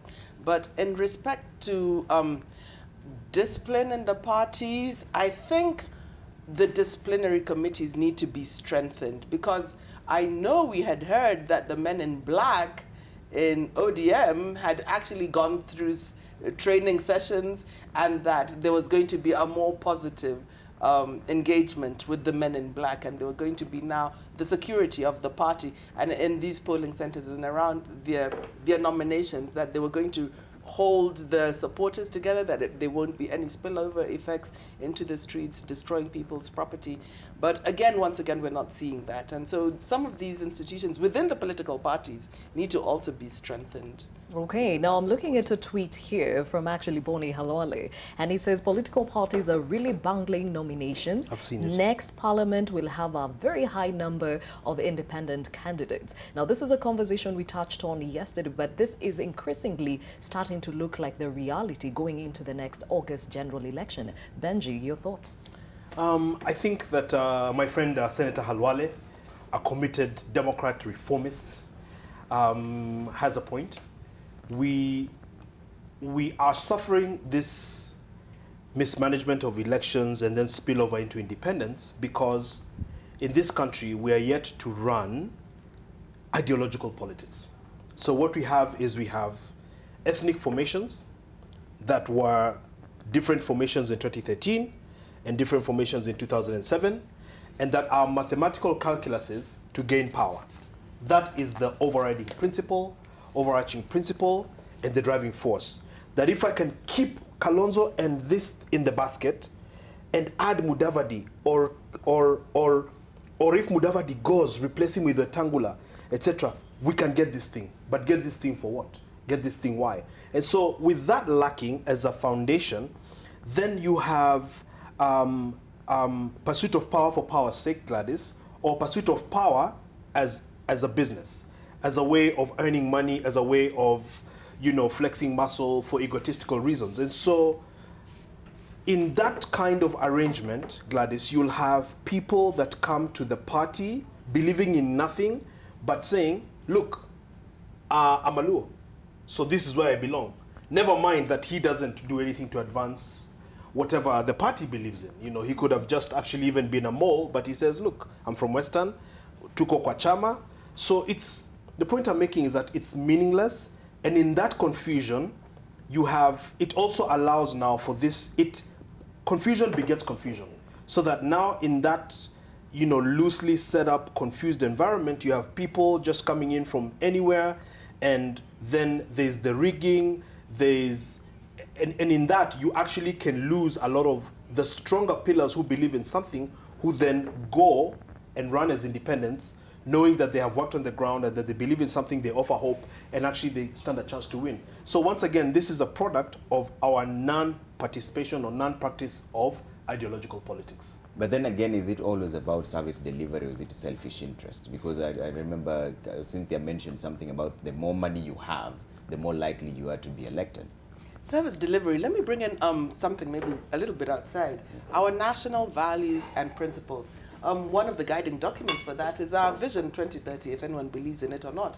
But there are 3 principles in there: the social pillar, the economic pillar, and the political pillar. If the social pillar probably was really taken care of, and there's more focus on taking care of social welfare issues, I mean, health care and stuff, then the politician doesn't have that responsibility to be raising funeral funds and school funds and all, because you see, even with the CDFs, they've really been left with education and all. So that there's not so much pressure on this individual to be taking care of on social welfare stuff when the state should be doing that. And that's one thing that I think the campaign that was Pesa Mashinani, that was spearheaded by the governors, was supposed to answer to, that more money really needs to go down to the counties. And so there'll be less pressure on politicians and all this wheeler dealing during political processes, so that we know that the institutions that we've put in, and really that comes back to the argument that he was saying, ideological stuff. And that's what we're, with the new constitution, we're trying to build ourselves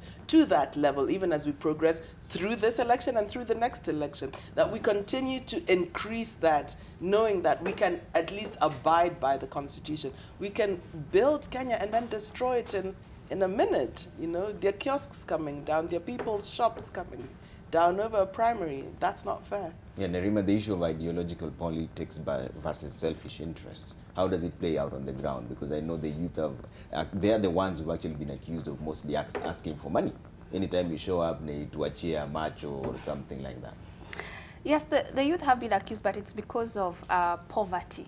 When there are no opportunities, and we're 78% of the population, people have no work. When you're seeing young people working with placards for employment, that should be a huge signal to our government that we are a ticking time bomb. So there's going to come a time when this dishing out of cash is not going to be enough for young people. And in that time, yes, we need ideological-based manifestos.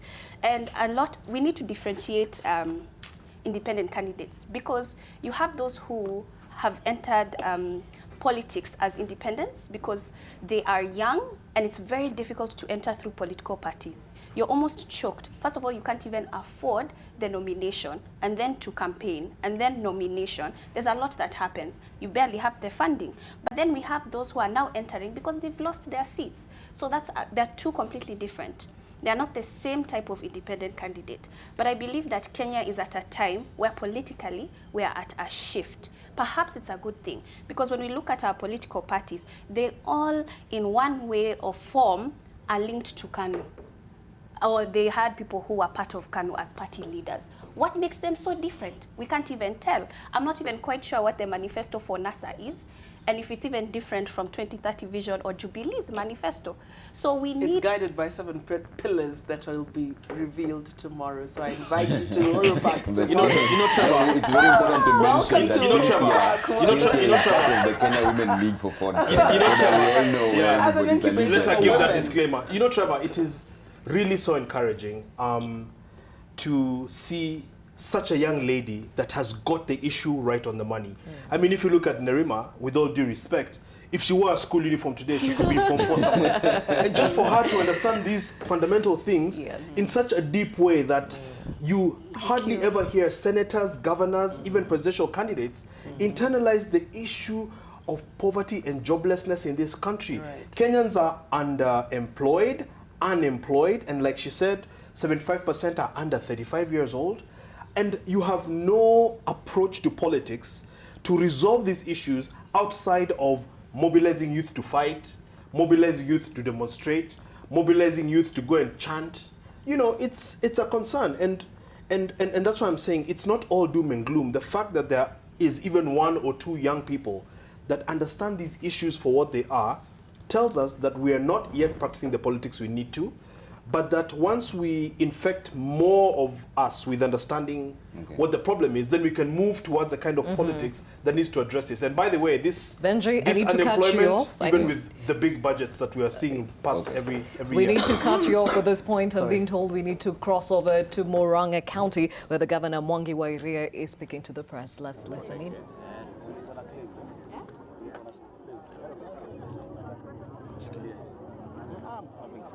Your Excellency, there were claims that maybe there were fewer ballot papers here. What have you been able to ascertain? Yes, that is for sure. There are fewer governor ballot papers here, and I would truly want to know why. Because, I mean, it can't be by coincidence that some of the governor ballot papers are short in supply. I think they were supposed to get about 87 books, and they got only 30 books. I have talked to the chair of the electoral board, and he's told me he's attending to that, but to me this is critical. This is extremely serious, and they would rather sort out the problem before the 30 books are exhausted, because that's a setup which I cannot allow. So, I want to be very certain, I hope they are listening to me. Whoever cares to listen, better listen to this, that at Mokoyo polling station, there are fewer governor ballot papers than all other aspirants. I'm telling them to deal with it now. And I mean now. And I'll follow through this until it is done. So whoever bothers to listen, and I hope Tuju is watching this, they would rather bring those ballot papers in. We were listening in to Governor Mwangi wa Iria from Murang'a, where he was speaking from the Mukuyu polling station where he says that there are fewer ballot papers there for governor, and something needs to be done from the Jubilee headquarters, as this will be an unfair process if the situation stays as it is. We shall be crossing over to Murang'a even as we continue to follow up that situation there. But back to studio, Benji Ndolo. Breaking news here. Yes. Nominated MP Isaac Mora concedes defeat after losing nominations to Ruiru MP Simon Kingara. There we go. Okay. And now no more. No. Now one of the things. Yeah, one of the things that really disappointed me. This is a perfect example, Gladys, as we talk about ideological politics or lack thereof. So, Mheshimiwa Mora was nominated by the ODM party. And somewhere along the line, he decided that he needed to go for elections in Ruiru. And because of, again, lack of ideological politics, we have zoning of the country. We don't call it zoning, but that's what it is. That so-and-so, you can only be in ODM on this side, you can only be on Jubilee on this side. So he crossed over to Jubilee. However, he crossed over physically, but he was still a sitting, earning member of parliament in ODM. Yet, on television platforms and everywhere, espousing ideals of Jubilee Party, trailing the president on the campaign, or on campaign trail, while a sitting member of ODM. Not only is it against the Political Parties Act, but it's unethical. Yet, you see a guy doing it in broad daylight, and then goes on even to lose. Now, who's going to nominate him the next time? We've got to change how we do the business of politics. Nerima, I need to come back to you, and sticking with, especially we have this headline on the Daily Nation, 5 Jubilee governors are shown the door. I mean, we are still getting the results, and many more are at, the future is at stake here. And the question here comes, is it spoils versus performance? Because they seem endangered. So are those that want them out after the spoils, or are they questioning their performance? I think that because those people are out, people are looking at performance. So they want to make sure that they have people in place who will be able to facilitate that. We are at a time that, quite frankly, things are getting difficult. Food is expensive, education is expensive, and now people are more concerned about the leaders in these county assemblies and the county governments. So I think it's a good thing, because it seems that our politics, it's the old heads, we call them the old guards, who have stayed there for so long, they almost look unmovable. But people are sending them a message that, quite frankly, you need to be aware that your seat is not so secure, because now people are looking for action-oriented basis, and they're looking for people who provide services, and they're very loud and clear about that. Okay, Cynthia, what do you think? Spoils versus performance? I think performance. I'd go by performance. But how do you rate a politician? Like now, the breaking news that has just come in. What would have been the chances of Maura going in Rero on an ODM ticket if really he had looked at his chances? He wants to vie, has been nominated, and now that has been empowered, then because you know the seats of people with persons with disability, he came in with person with disability because of his condition. Women, youth, persons with disability is an affirmative action seat, and once you've been empowered at least for one term, according to the Constitution, of course it's not written in black and white, then the next time then you're supposed to vie. What would have been his chances to vie? Why not resign and hammer out a nomination and then deal? Be realistic. If you're going to be a shrewd politician, what is this environment? You first go in, do it with them, I hope then you're not bring them to advocating the for bad manners in politics. I'm not advocating for even tribalism. Can I go to Kiambu and stand even as Ford Kenya or ODM or anything? What are the chances, True, really? But what I'm asking, Cynthia, why not resign saying, and hammer out a deal with the president to get nominated again in Jubilee Party? Anything but wearing the orange T-shirt. You will have to join the queue. There have been people there who have been working hard, so join the queue. And so what do you see as a solution? To just do it the way he did?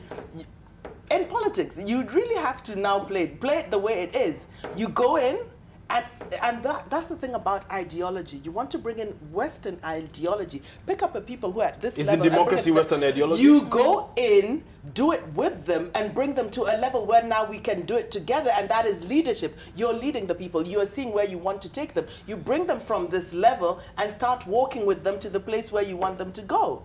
And so, is it spoils and is it performance? It is performance, I think, because now the people feel that they want someone who can deliver. And if you can't, it doesn't matter the argument, better the devil I know and the angel I don't know. It's like, you've had your turn, you didn't deliver, let's try Gladys, the next one. This is why this is why I'm not in a political party. And you see guys like us get that question every day. You know, run, you should run, why aren't you running, etc. And then you will be, and we'll have more this. voices like you. There are more voices coming in like you. The tolerance and it is for bad behavior in parties. It is important to have Cynthia, voices like yours with the ideology. In this country. The problem is that you cannot just come up with your ideologies, and there's a disconnect between the way the people are doing it and what you are trying to achieve. But what's the definition of change? You don't want to do it the way they're doing it. Get you in want to at advocate that and level, sell get something in different. at that level and then bring it up. Get in at the level. It's the Are you concerned it's against the law as a basic? Are you concerned it's against the Political Parties Act? You're a sitting political party official with a presidential candidate. Advocating for? What am I advocating for? For someone being in one party, espousing the views and selling no, that is not what the I vision am of saying. another. It's political prudence. I mean, you have to look at now, how does your ground sit? That's why all of you guys look the same, find and that was our shifting. point. That's why all you political parties look the same, and that's why your opponents don't take you seriously when you raise queries, because who is not going to take Wetangula seriously, who was in Kanu yesterday, when he raises issues of, it's just noise. And they both left Kanu, and now they're all in new parties. And remember that Ford Kenya has stood the test of time. Leave? Over the 25, we'll be celebrating our Silver Jubilee, and I will invite you to that celebration. All right, let me check. You'll invite me? Are you serious? Why not? We are kind of save us from this one. Why I'm sticking with the spoils versus performance is because we also know a lot of senators went for the governor, won the governor's seat. A lot of MPs also want to get into governorship, and most of them is because of the resources the seat seems to come with. So, again, spoils versus performance. Yes. It's actually quite interesting. I think we're one of the only countries where someone moves from a senatorial seat to governorship, because as a Western idea, as our constitution is, the senators are the ones who are supposed to put the policies down, but people don't see the paperwork. They want to see action, and action is where the money is, and that's where the governorship is. But along with time, hopefully, people will get to understand that the people with the power within the counties are actually the secretaries, because they're the ones who control how the budget should be spent by the governor. But people don't quite understand their roles, or even understanding MCAs, because MCAs are also quite powerful as well. But when you're seeing all these people going for the governorship, it's because they want to have quick access to that funding. But in time, hopefully, we'll be able to put accountable systems in place that are supposed to be the way they are led in our constitution. But as we keep saying, devolution is something that we're still teething. We keep saying that term. But if it was in an ideal world and things worked according to our constitution, it would work immensely. Amazingly. Yes. So, Cynthia, again, with the spoils and the performance, we see even senators going for MP. They'd rather go back and get an MP position. So that's why the question is coming across. So where are we heading to? Oh, we need to strike a balance between the two, because once you then are empowered and the population that you're empowered to serve wants to see you delivering on, once again, social stuff, social welfare stuff. Because as a senator, you're supposed to be providing oversight over the counties, and that's what they're saying. We sit out in Nairobi, tearing the monies to come down for you to implement, and this governor hasn't been doing right. And since I'm up there making sure that the money is coming down here, I've come down here to make sure that the money is handled right. And so you find that the senators have been going around in the counties and they've got no liquid money to put up a dispensary, to do a road, to actually touch the lives, apart from money in your pocket. Yes, I do know they now have a small fund, but it's not able to really do development that is tangible, that the people can see. They don't understand the whole oversight that you're doing in Nairobi. They really don't get a grasp of that. They want to see that tangible development that you're doing, and all you can do now is do the handouts. Just do the handouts, help out in funerals and school and hospital bills. And so it will take us some time to bring the people to that level to really appreciate, because when you even listen to the debate and conversations around, everyone is advocating for the women rep seat to be scrapped completely, for the entire Senate to just go home, and we need to get it out of the Constitution. And because they're not feeling it, they're not feeling why do we have this? And there needs to be civic education, as the panelists have also said, to bring people to a level of understanding. Why do we need these offices? What are they doing? And so now we will get that balance between now performance and spoils. All right, we have to take a quick short break here on NTV today. We are following several stories for you. One, first up is Jubilee primaries have kicked off in Nairobi, Murang'a, Mombasa, and Nyeri. We're expecting an update from the Jubilee headquarters in the next about 5 or so minutes. As soon as that happens, we'll cut in live. Also, Governor Cornel Rasanga has addressed his supporters after clinching the ODM ticket in Siaya. Their protest in Kisumu over the Member of Parliament seat, where the Fred Outa's supporters want Ken Obura out. We're also following that up for you, but there's also confusion over the top seat there, where Governor Ranguma was declared the winner, so was Nyong'o. We're also following all that for you. We're back in a bit on NTV Today. Stay with us.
Welcome back to Hashtag Decision 2017 right here on NTV. Today we take you to the Jubilee headquarters where our press is ongoing as we speak. Let's listen in.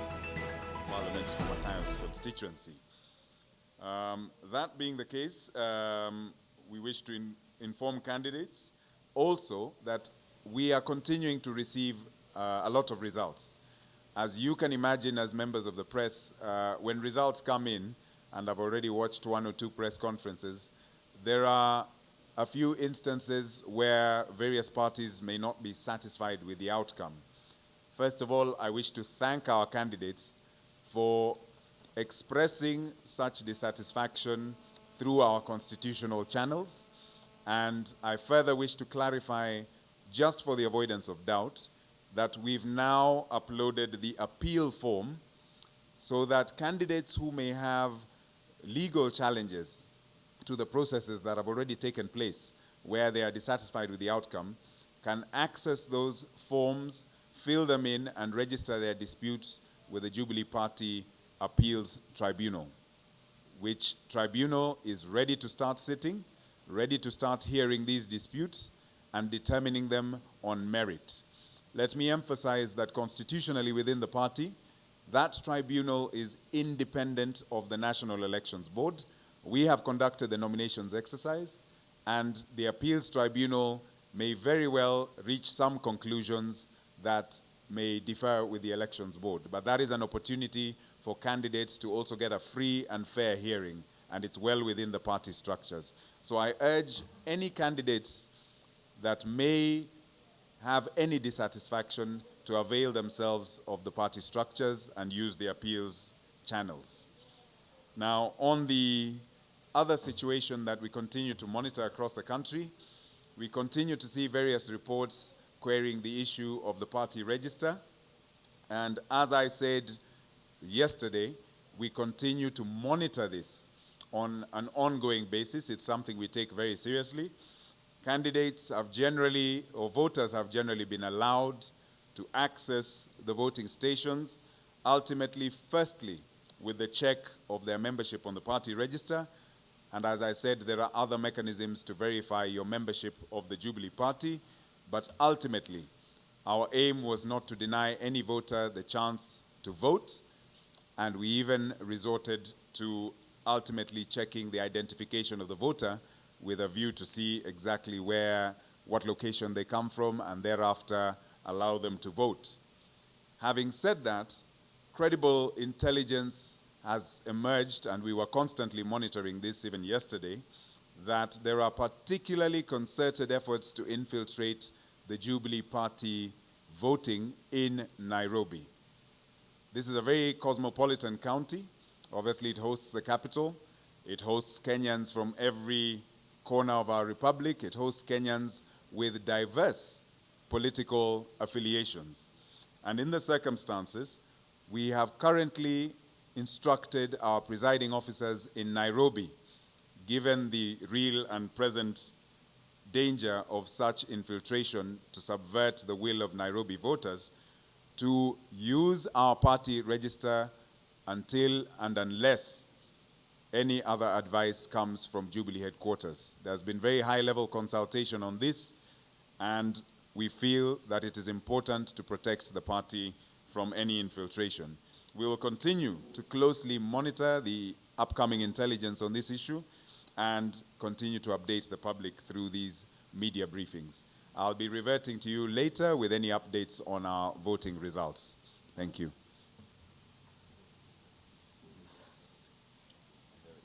Okay, one quick item of breaking news. The voting for the MP of Mandera East has also been deferred to Saturday. I will perhaps address this in a bit more detail in my next briefing. This was just an item of breaking news which I've just been advised. So we are still within the court timelines with the ruling the High Court of Malindi delivered extending the timelines. So we'll handle these areas accordingly. Thank you very much.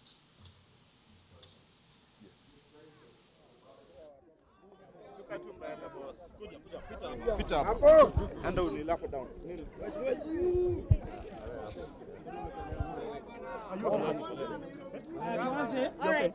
Talk to us about your experience today from early day voting. I think there have been a lot of complications since in the morning. I've been going around nearly to over 100 polling stations up to now, and it's a repetition. It is a repetition of the same. It is a repetition of the same complaint. There was a statement that was released by the party headquarters yesterday that in case your name is missing in the Jubilee party register, they are supposed to use the IEBC register. It is up to the party to make sure that the register is available here. So as you can see, I was denied. I was almost being denied a chance to vote. But I thank the presiding officer for his quick understanding. I was allowed to vote using my identity card. But majority of my supporters here, they have been denied their right to vote because their names do not appear in the Jubilee party register. But they are registered as voters in this same police station, but they have been denied the right to vote. But isn't that an issue being faced across the board by other aspirants with their It supporters is, as well? It's not yeah, targeted towards you, isn't it? Yeah, I think so. Yeah. I suspect so. I'm not so sure. But you don't read any malice in it. Before you said that there were people trying to knock you out of the primaries. Yeah. So now you're in there participating. Do you feel there's still people trying to get you out? No, but this is not the end of the road. If they rig me here, the law is very clear. I have to go to the ballot, my friend. Yes. Yeah. Even if they rig me here, I'll just have to go to the ballot. Yeah. So if you lose today, you go as an independent or you join NASA? But I think you have an answer to that question. The law is very clear. Even the timelines, they've already lapsed. The law is very clear. You can go independent, but in case there is some biasness, then I can go to. One more question. There were indications that you were being talked to by Jubilee Machinery to be able to cut a deal with Peter Kenneth. Has that been happening? Which deal? Which deal? If you are a leader, why do you have to cut a deal with your opponent? You should go sell your agenda to the people. Let the people decide. Use him as an opponent? That is an issue. I don't want to discuss about him. So that is not a conversation that actually happened. That is not. Yeah. No, I cannot step down for anybody. Yeah. Let us go to the people. We sell our sellers. Then we meet in the ballot. Yeah. Were you offered money? By who? People in the party? That is a story for another day. So money was offered, you declined? That is a story for another day. So you can't say whether it's true or not that such a conversation. It's all over. It's all over in the public There's domain. money on the table, but it's all over. It's all over in the. Why should I accept money? Why should I betray my people? Yeah. Why should I betray my people? If you're a leader, why should you offer money for somebody to step down for you? Why don't you go to the people? Why don't you work for the people? What have you done for the people of Nairobi? Yeah. Nairobians need somebody who understands them, somebody who can serve them. Yeah. Yes. Have they been able to rectify the mistake your name was missing from the register? Yeah, they've rectified. I've been allowed by the presiding officer to vote, but majority of my supporters here, they have not been allowed to vote because the IBC register here is missing, and we don't blame them for that. You cannot blame me for that. We are blaming the party. They were supposed to have availed the IBC register even before they opened the polling station.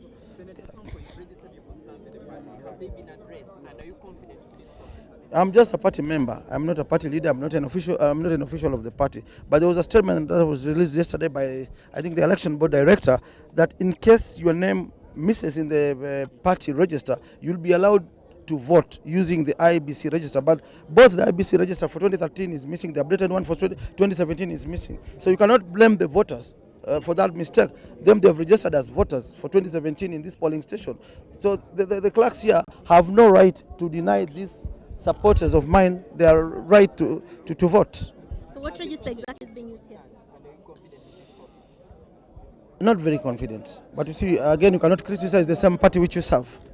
So that is a story for maybe after the results are announced, we will just follow the law. The law is very clear on that. Yeah.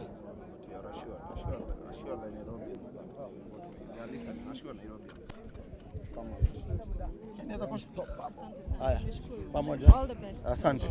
Now, you're saying we need to just stand a little bit.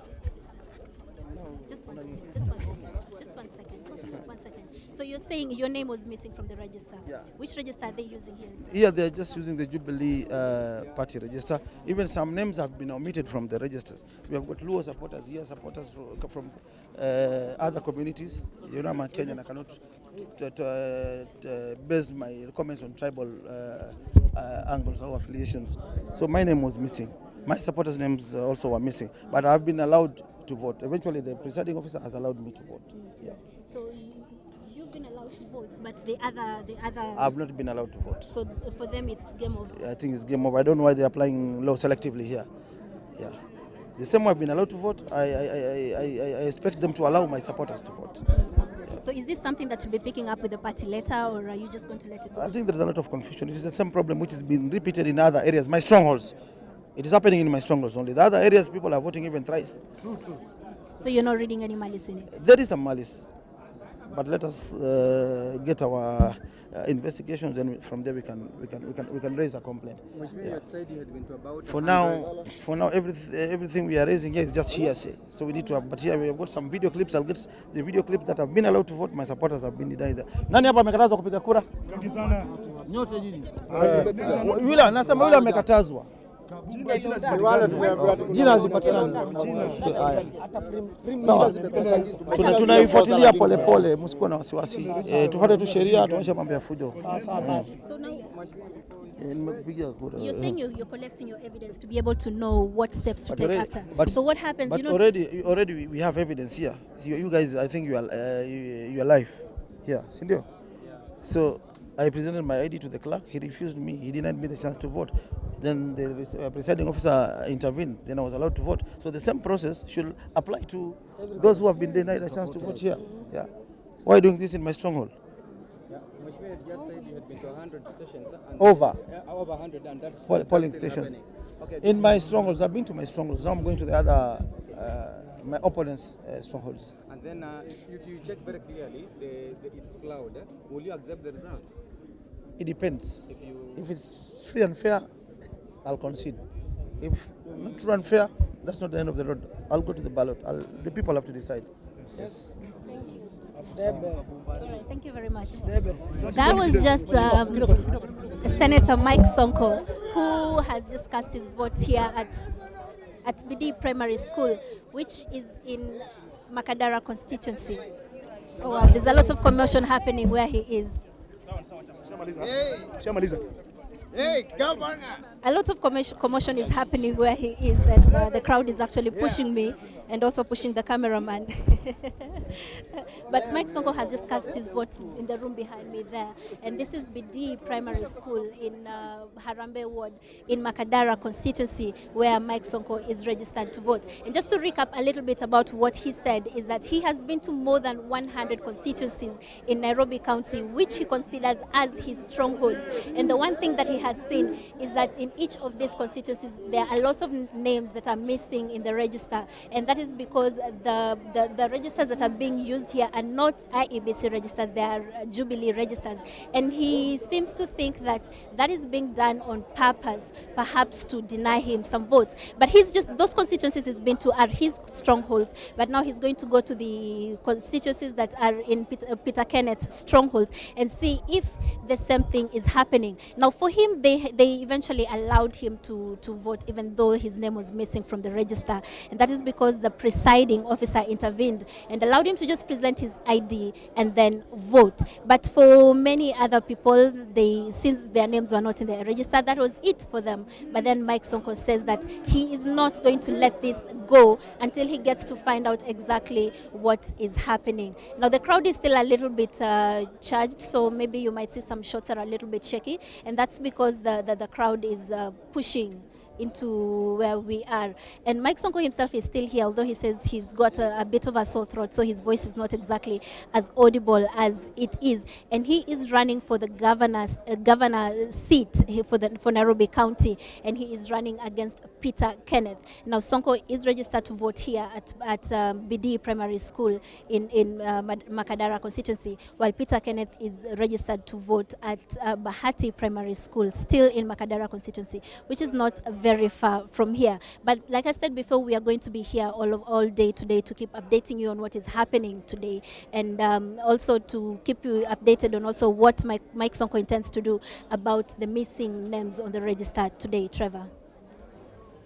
Zainab Bawandati speaking to us from Buruburu, to be specific, BD Primary School, where Mike Sonko, who is running for governor in Nairobi, has just cast his ballot. And he mentioned one of the things that has come up across during this primaries is that there's an issue with which register to be used. And he said his name was missing from the party register, and he had to plead with one of the clerks to actually use his ID card and be able to cast his ballot. One thing he also alludes to is that however this goes, he will be at the polls. Is he insinuating he might go as an independent? Well, we shall wait and see, and we'll be talking more about that with our guests in studio. But for now, a lot happening at the Jubilee headquarters. Trevor? Absolutely, Gladys. And let's join Dennis Okari, who's there right now, to give us the latest on the overview of what Andrew Musangi mentioned earlier on. Dennis, what's the latest?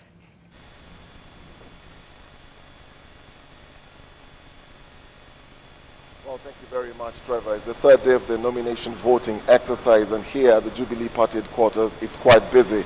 Last night, the last press briefing by Andrew Musangi, who's the National Election Board chairman, said it was going to be an intense day, trying to run 21 primaries in different parts of the country. And he mentioned that it was going to be quite a busy day, and already the morning started a bit early. The deputy president arrived here earlier than the last 2 days. He's been able to be here. He's within the building again to just oversee this process at playing an administrative role. Just a few moments ago, we had the first press briefing of the day. We had anticipated that today was going to be perhaps the last day where we're going to have all these primaries being held, but there's some that have been deferred to over the weekend and tomorrow. So Andrew Musangi again came out, and this was the first press briefing, and these are some of the things that he had to say in that briefing. The voting has started very well in the 21 counties where we're taking or handling nominations today. Delivery and distribution of voting materials, as I stated yesterday, was going on from the evening. And even though we experienced slight delays in certain areas, I can confirm that voting materials arrived very early this morning in most of these areas. Literally, we had a 95% compliance on this. Certain areas where we were flying materials, such as to Kilifi, we know that they had arrived by 7 a.m. And of course, these were constrained by the necessity of flight times, etc. But we were able to deliver these materials, and at this point, by and large, reports reaching us, as you yourselves have seen in the media, is that voting has started taking place in these counties, and we anticipate that, barring any unforeseen small hitches, this should continue within our scheduled timelines. As with yesterday, we stated that any person who wishes to vote and has arrived at the polling station within the stipulated timelines will be allowed to vote. As was done yesterday, and this was by exception, there are areas in Uasin Gishu where voting started as late as 11, and in those instances, we did not want to deny the voters a chance to vote, and these exercises were allowed to continue well below our stipulated deadlines, in fairness to the voters in those particular polling stations. Today, the exercise will continue to be managed on the same basis and with the same standards of fairness to our members.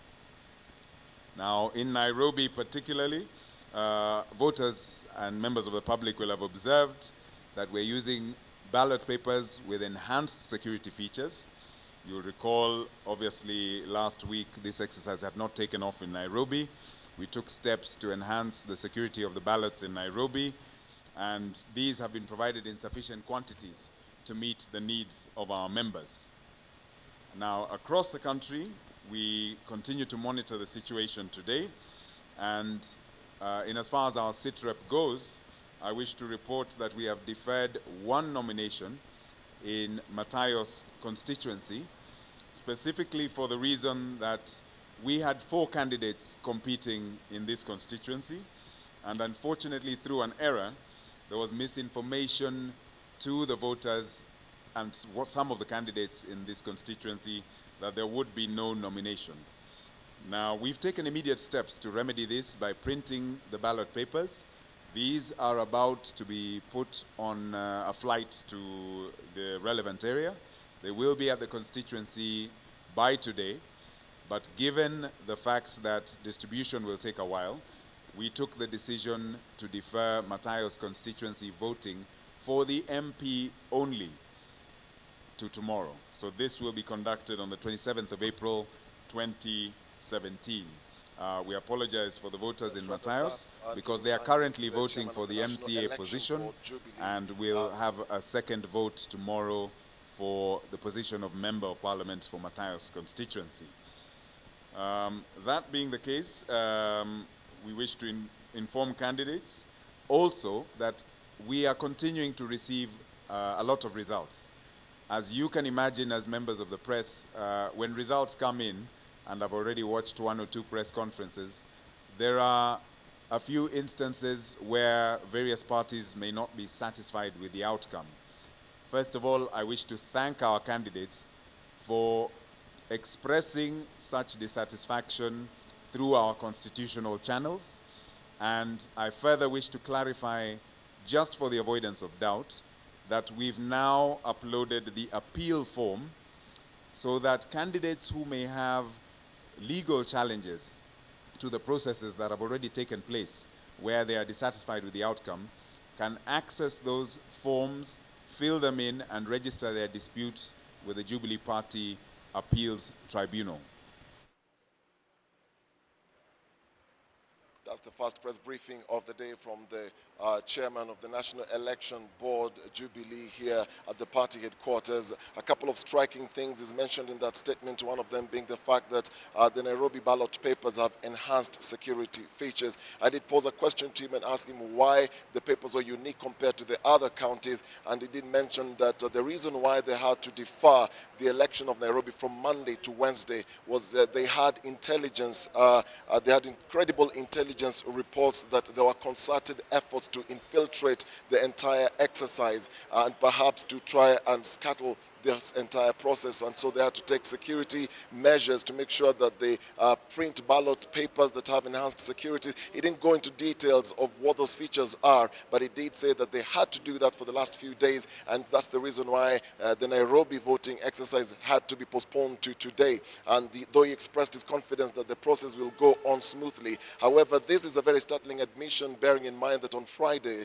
the party Secretary General, Raphael Tuju, also mentioned that perhaps there was sabotage within the party itself, and here at the headquarters there were individuals. He didn't give names of these individuals, but he said there are people perhaps who are out to make sure that the process doesn't run smoothly, to give a free, fair election to the aspirants and their party supporters. So he has admitted that that is what they've been working on. However, it will be interesting to just closely monitor and watch how the day turns out, because he did mention yesterday in the last press briefing that today is going to be intense. The test of the preparation and everything is the focus will be on Nairobi to try and measure. It's a very fluid situation. They have to work under pressure to make sure that it is credible, because Nairobi is one of the hottest zones in this entire process. However, breaking news from what he mentioned, apart from Matayos constituency, which has been deferred to another date, he has also mentioned that voting in Mandera East has also been deferred to Saturday. So those are 2 deferrals already,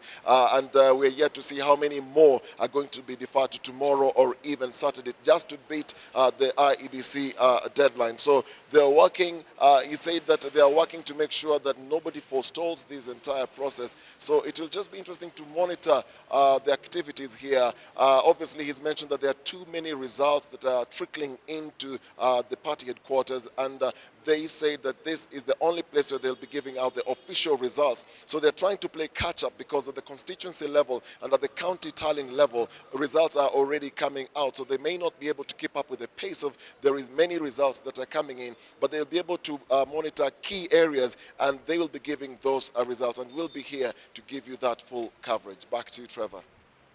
Thanks, Dennis. That's Dennis Okari speaking to us live from the Jubilee headquarters. We just got a press briefing, the first one of the day. There's probably going to be more coming up. My panelists are still with me, and we were a little bit earlier on, we were seeing the situation in BD primary, where Mike Sonko himself, his own name was missing from the register, but then he was given what some would call maybe preferential treatment to vote. Does this surprise you that up to now it's still happening, even for the aspirants themselves? What we're being treated to is really a hardball at play, where you're finding it begins to look like there's some preferential candidates. Because the chairman of the NEB of Jubilee, Mr. Musangi, has just spoken. And yesterday he spoke and he said that a national ID was what was going to be used. So regardless of whether they were going to use the 2013 IBC register or whether they were going to use the Jubilee Party register, which had not been updated, and therefore there was that anomaly where some new members have not been updated into the register, then they were just going to use an ID. And that's what has been presented at BD primary school, and you still find that then they're not admitting these people. Are the electoral officials on the ground then following the orders that are coming from the National Election Board? That brings that into question, whether there's that connect and whose orders are they working at? Because then we find that then there's preferential treatment, which brings into question. I mean, Sonko could use that to now lodge his disputes and probably challenge the election. And if it will not be in his favor, he'll probably go it alone. Nerima, who do you think, who's fooling who here? Because the party says one thing, but on the ground there's something different. Is it that they don't know what's happening on the ground? I don't think it's that they don't know. In fact, if they don't know, we should be worried that they don't know. But it looks like sabotage. There's a lot of suspicious occurrences, not just at BD primary. There are so many other areas that we can look at, even in the case of Kirinyaga, where names were missing and then new ballot papers and whatever. It seems like there's a whole other, there's something else that's happening before us, but we're not quite sure who or what is controlling it.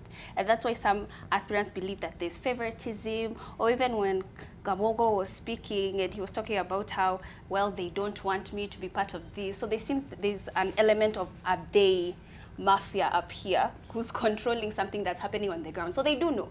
I believe that they do. Okay, before Benji gives in his opinion on the same, we need to cross over to Kisumu. And earlier on, we were seeing pictures of supporters of Fred Outta on the streets demonstrating and saying they will not accept the results that actually brought in Ken Obura as the ODM MP candidate. We cross over to Namukabu Werunga with the latest. All right, so right now we are in Kisumu County, and we've just experienced calm after quite a very busy day. We've run around with supporters of Fred Outta who are protesting against Ken Obura being given the ODM ticket for the Kisumu Central parliamentary seat. And right now I'm surrounded by some of the people who are protesting on the street, and I'd like just to talk to some of them and tell us exactly what it is that they were protesting about. Maybe we could just start by your name. Okay, my name is Collins Choni. I'm a voter in Kisumu Central constituency. Yeah.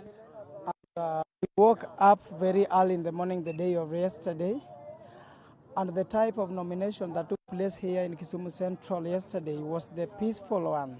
The exercise was goodly done from morning up to the evening of yesterday.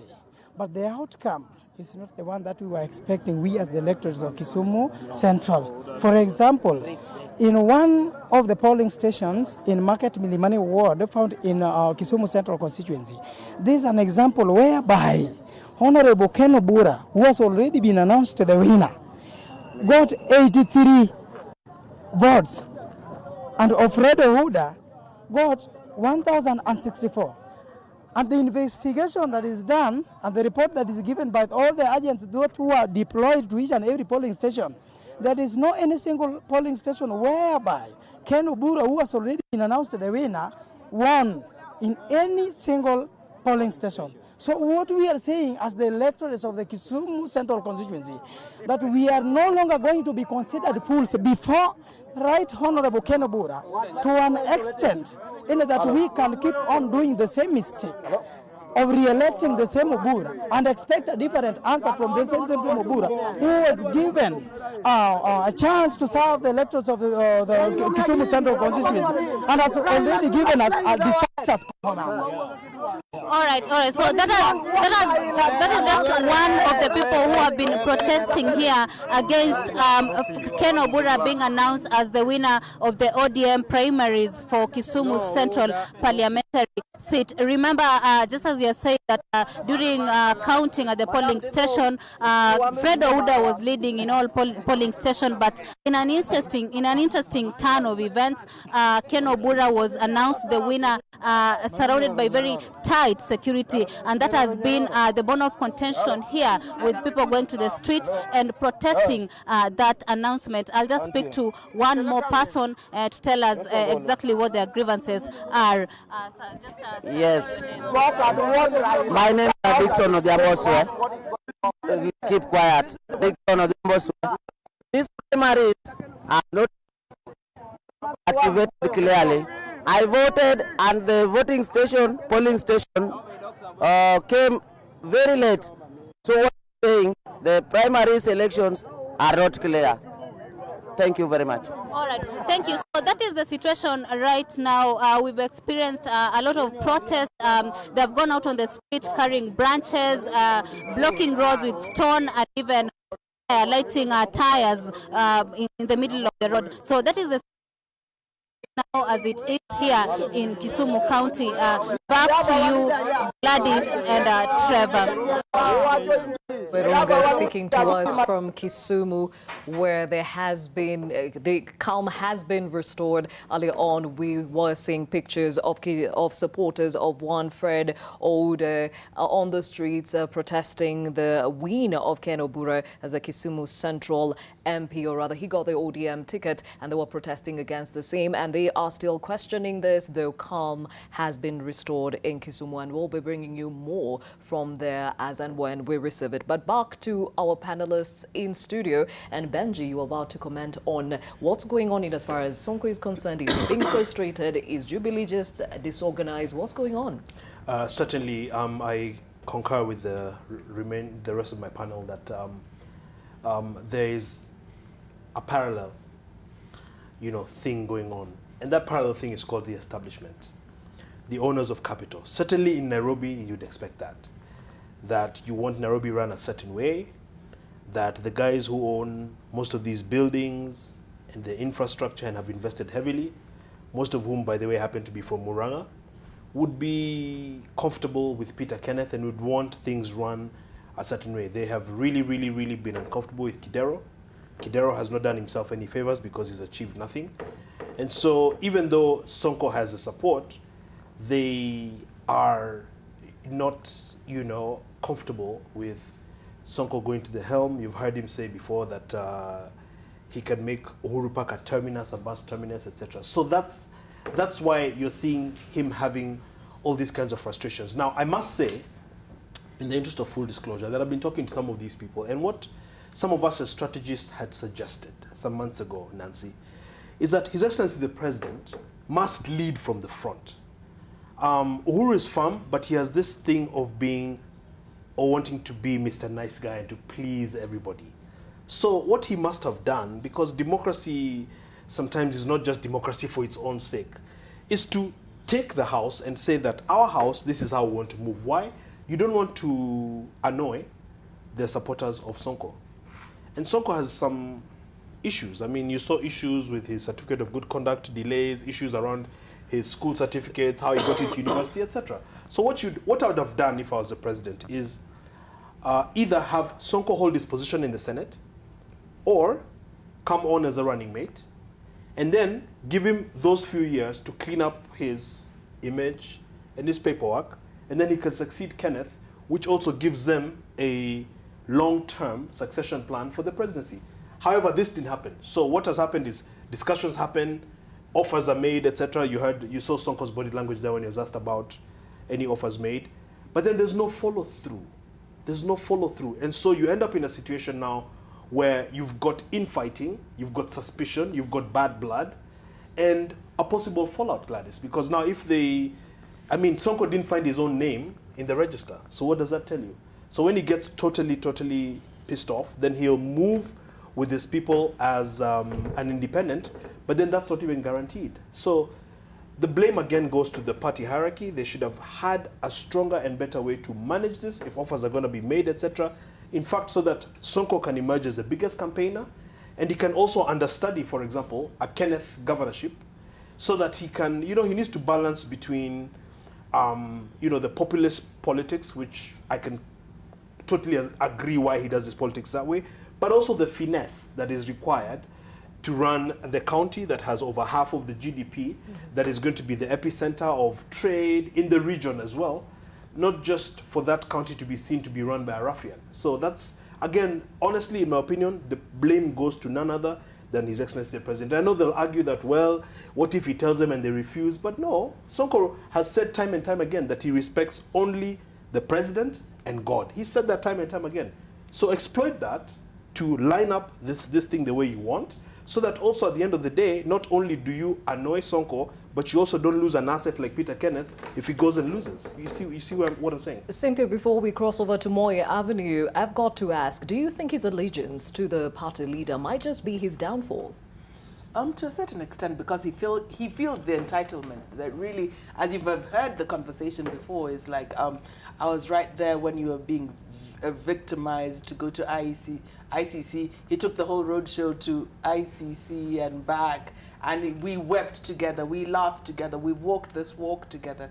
And so he really feels that bond with the president, and that's why he can make that statement. He only fears the president and God. And so he wants the president to say, well done, my good friend, enter with this ticket and it's yours. But then, of course, once again, the establishment then is at play, because you're not seeing the National Election Board coming through. What they're focused with is even keeping eye on NASA, because just now you've just heard how the chairman Musangi is speaking, and you can really tell how he's even, everything that made ODM move their primaries to Sunday is what he's countering. He said, we went ahead and enhanced our ballot papers, put in security. It's like yours was stolen and yours went to, and I mean, you didn't have the security on your ballot papers and everything. And he's like responding to everything that went wrong with the ODM primaries yesterday, and that caused them to be shifted to Sunday. And that's their focus. There's really that play in where Jubilee right now is focused on winning. Everything that's going wrong in NASA, they're responding to. And they had said that they would be quick respondents to the ground, especially in Nairobi. And now when those allegations are coming, and we are seeing them at BD Primary School, where Sonko's name is not even in the register, and that's been his his primary school where he votes, and he doesn't. I'll let you finish your thought in just a bit. Let's take a quick look on this and a spot check on what's happening on the ground. Leila Mohammed is at the Moi Avenue, where we seem to be having a lot of long queues there. Leila, what's the latest?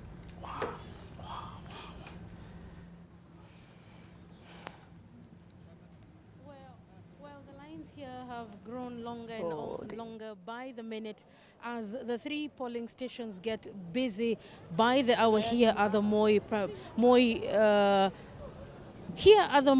Primary School in Starehe constituency, Nairobi County, where various politicians have been here earlier in the day trying to find out how the process has been going on. You know that earlier in the morning there was an issue, there was some pushing and shoving, most of them feeling that the process was taking much longer. Now the problem was that there's only one stream per polling station. We have Moi Avenue Primary School on one side, we have NSSF on the other, and the Technical University of Kenya line is on the other. Most of Kenyans, these lines are stretching across outside this facility, and they have literally painted this area red, the politicians having their posters and their facilitations here in a position to ensure that they are in the last bits to ensure that they get their votes done. Habari zenu? Salama sana. How do you feel the process is going on? I think the process is going on fair, and we're just waiting to vote. Yeah. Unlike this particular line, there was an issue on the other side. Have you guys experienced any issues of people feeling that the process is going a bit too slow? Fine, I'm feeling it's going a bit too slow, but it's just started moving, and hopefully, probably maybe in the next hour we'll be done. Yeah. Mzee, wewe ulikuja hapa saa ngapi? Niko na kama 1 hour. Yeah. Na unahisi laini inaenda polepole ama iko haraka haraka? Na kwa kulingana vile watu wamejitokea, naweza kusema inaenda mzuri, manake mahali nilikuwa nimepiga hatua. Yeah. Na wewe unahisi vipi? Mimi nahisi kuna ile we are not witnessing this chaotic scenes. I think the police is calm. It's only that the performance is a bit slow. Yeah. But all in all, by the day of that time, I know we'll make it. So that's the feeling of Kenyans here who are saying that they feel that the process is taking a little bit longer. Like I said before, there's only one stream power polling station. I've been talking to those who are on the NSSF line. Earlier in the day, the lines were much shorter. Most of them had gone to those particular facilities, but the polling stations were brought here at Moi Avenue Primary School.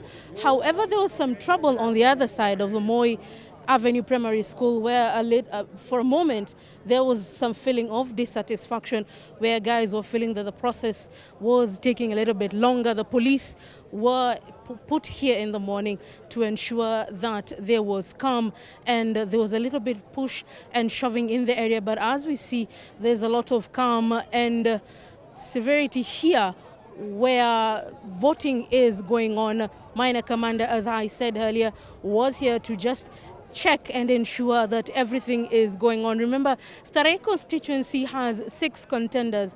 Among them is Minor Commander, the incumbent member of parliament for this constituency. He's battling out with one lady and Charles Kanyi Njagwa being the most prominent personality out of the 6. He is a famous musician and he would like to represent the people of Starehe constituency. However, it is only until after the polls close here after 5 p.m. and then we can be able to know who exactly will be in a position to represent the people of this constituency. We know that some of the gubernatorial aspirants of Nairobi County have already cast their votes. We've seen earlier Mike Mbuvi Sonko casting his ballot in Buruburu area. We know that Peter Kenneth will cast his vote in Bahati area where he was born and brought up and bred.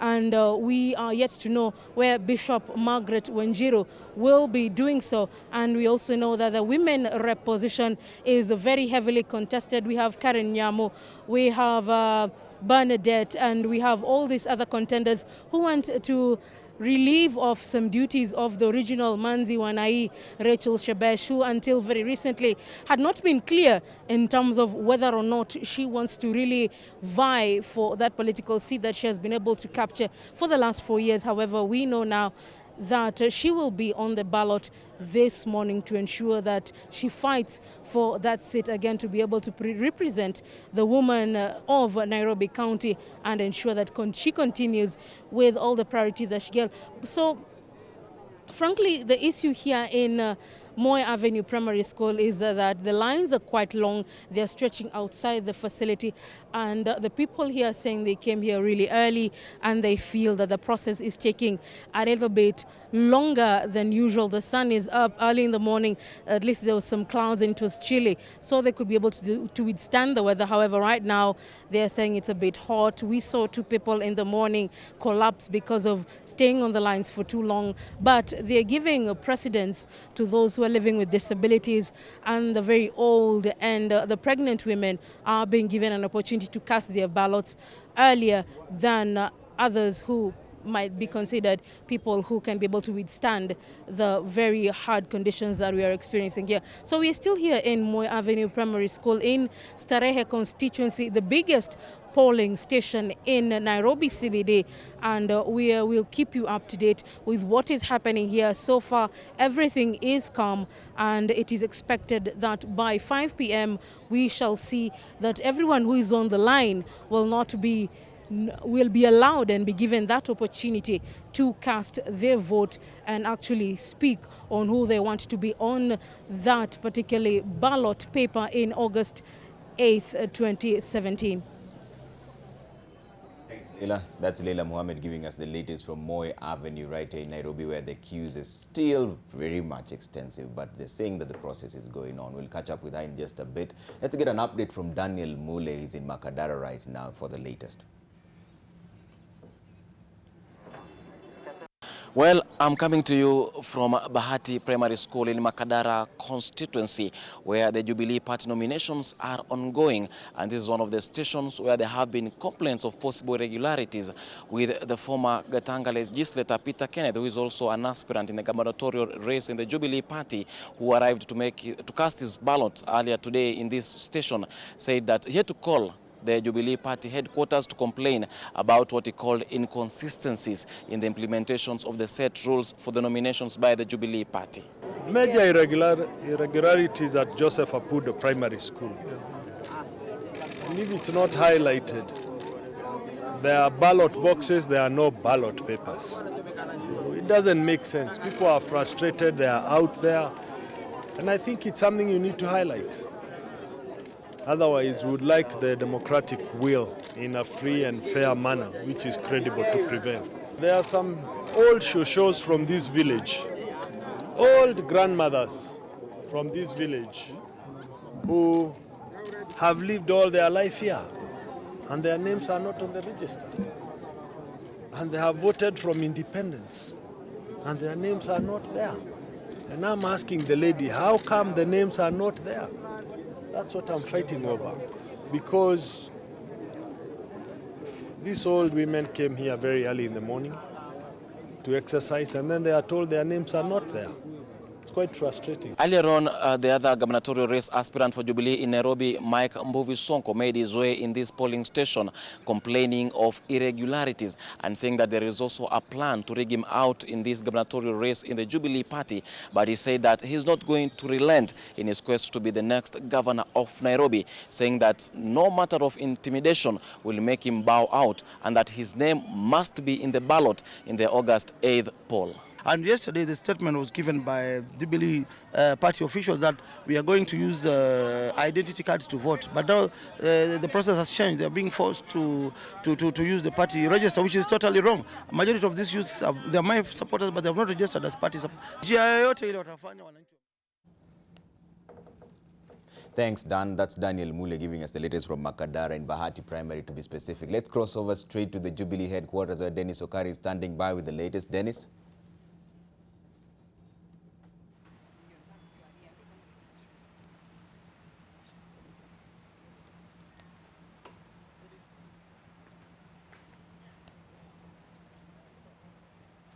All right, Mrs. Anoigoro, what brings you here today? I just came to clarify some procedures and just courtesies now that we were declared winners very late in the night. So we wanted to just understand what is the next step and all, and we've done that. So we're leaving. What have they explained to you? What's the next step now? Next step is you wait for your certificate. They wait for the results. There's a procedure of how they do that, and they will be giving the certificates from this side, no interim certificates on the ground. So that's what we're just coming to confirm. You're very confident getting into this election. Did you see this coming, and did you see it in this margin? Let me say that when the people of Kirinyaga asked me to stand, you could sense it. They had already made up their mind what they wanted, and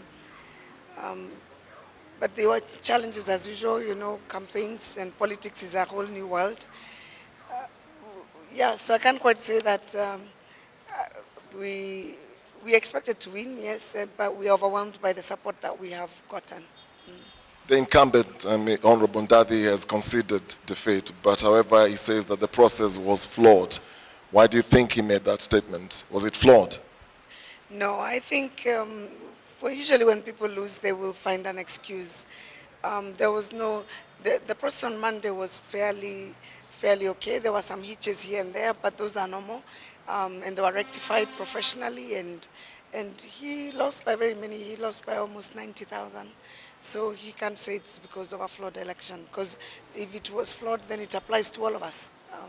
What is it that you can say you did for the people of Kirinyaga that made you get this win in the shortest period of time that you did your campaigns there? What helped me is that the people of Kirinyaga, and then largely I would say even across the country, people saw what I did when I was a minister, and they recognize it despite the fights that were there and the media or whatever fight that was there during the NYS issue. People can see through that. And I think what people don't realize a lot is that we talk very much to ourselves. We're like in an echo chamber here in the city. But the people in outside here, they analyze things for themselves, they make judgments for themselves, they can analyze, they can tell where justice is denied, where there has been a problem. And I think for me also in Kirinyaga, there was a lot of sympathy votes, mostly because of what I went through when I was living, and also an acknowledgement of my contribution to this Jubilee government. So do you think this win covers a multitude of accusations and allegations when you are in charge and the helm of the devolution ministry? Those accusations were baseless. Until today, not one single thing has been put, and I've said that many times. And the Kirinyaga people have proven it, and I think if you did a poll even here in Nairobi, it would be the same, if it was a genuine poll. And I think that's the statement they're making as normal Kenyans, that we know for ourselves, we hear for ourselves, we make our judgment for ourselves, and they've made a decision. But going forward towards the August general elections, do you still remain confident that these people will actually, the people of Kirinyaga, will come out in large numbers to vote for you again? I have absolutely no doubt. Absolutely no doubt. It will even be better. This was a suppressed turnout because of the repeat election. I think we had a lot more people on Friday, and then when it was cancelled, we had lesser people. And by and large, it will be even much bigger because it's going to be a general election. We'll also be voting for the president, so I will be expecting a lot more people coming out. And I don't see the people of Kirinyaga changing their mind. They are very decisive people. They know why they have chosen to elect me, and they have confidence that I will be able to deliver what it is that they expect. Yeah. Thank you very much. Well, there you have it. That is Madam Anne Waigoro, the first aspirant who's just come here at the Jubilee Party headquarters, coming to express her gratitude and looking into the procedures of this win, what it means for her, and what now is going to be the next step moving forward. However, she's mentioned the fact that the allegations that were leveled against her and the things that she had to go through when she was in the devolution ministry have perhaps given her sympathy votes from Kirinyaga County. And you would recall that the incumbent, Honorable Ndathi, conceded defeat. However, he did say that the process was flawed. He didn't get into specifics of what exactly happened. We haven't seen him here for the last 2 days that we have been here giving you coverage of what is happening from the Jubilee Party headquarters. However, Anne Waigoro is the first one to come after her win, and saying that the win means that the people have confidence on her leadership skills, and saying the win means a lot to her. And come August, she's very, very confident that she's going to pull another win. Back to you, Trevor. Thank you. Dennis Okari speaking to us from the Jubilee headquarters, where he was just speaking with Anne Waigoro after she was given a go-ahead to walk away with a Jubilee ticket by the electorate. As she says, sympathy votes might have something to do with it. And of course, that the electorate saw through the NYS scandal. Well, question is, Cynthia, will they see through that even into the August 8th election? Well, we do have Mama Yao in Kirinyaga, and so she needs to brace herself. Martha Karua has stood as a woman of integrity over the years, and we have been watching her political career. So over the years, she's really stood as someone who's really principled, a leader that people would rally to. Actually, we were sorry to see her go from presidential candidate to now to vie for the gubernatorial seat. And so it will be something to watch, because the both of them, as I understand, they come from the same village. Yeah, so it's going to be one against the other.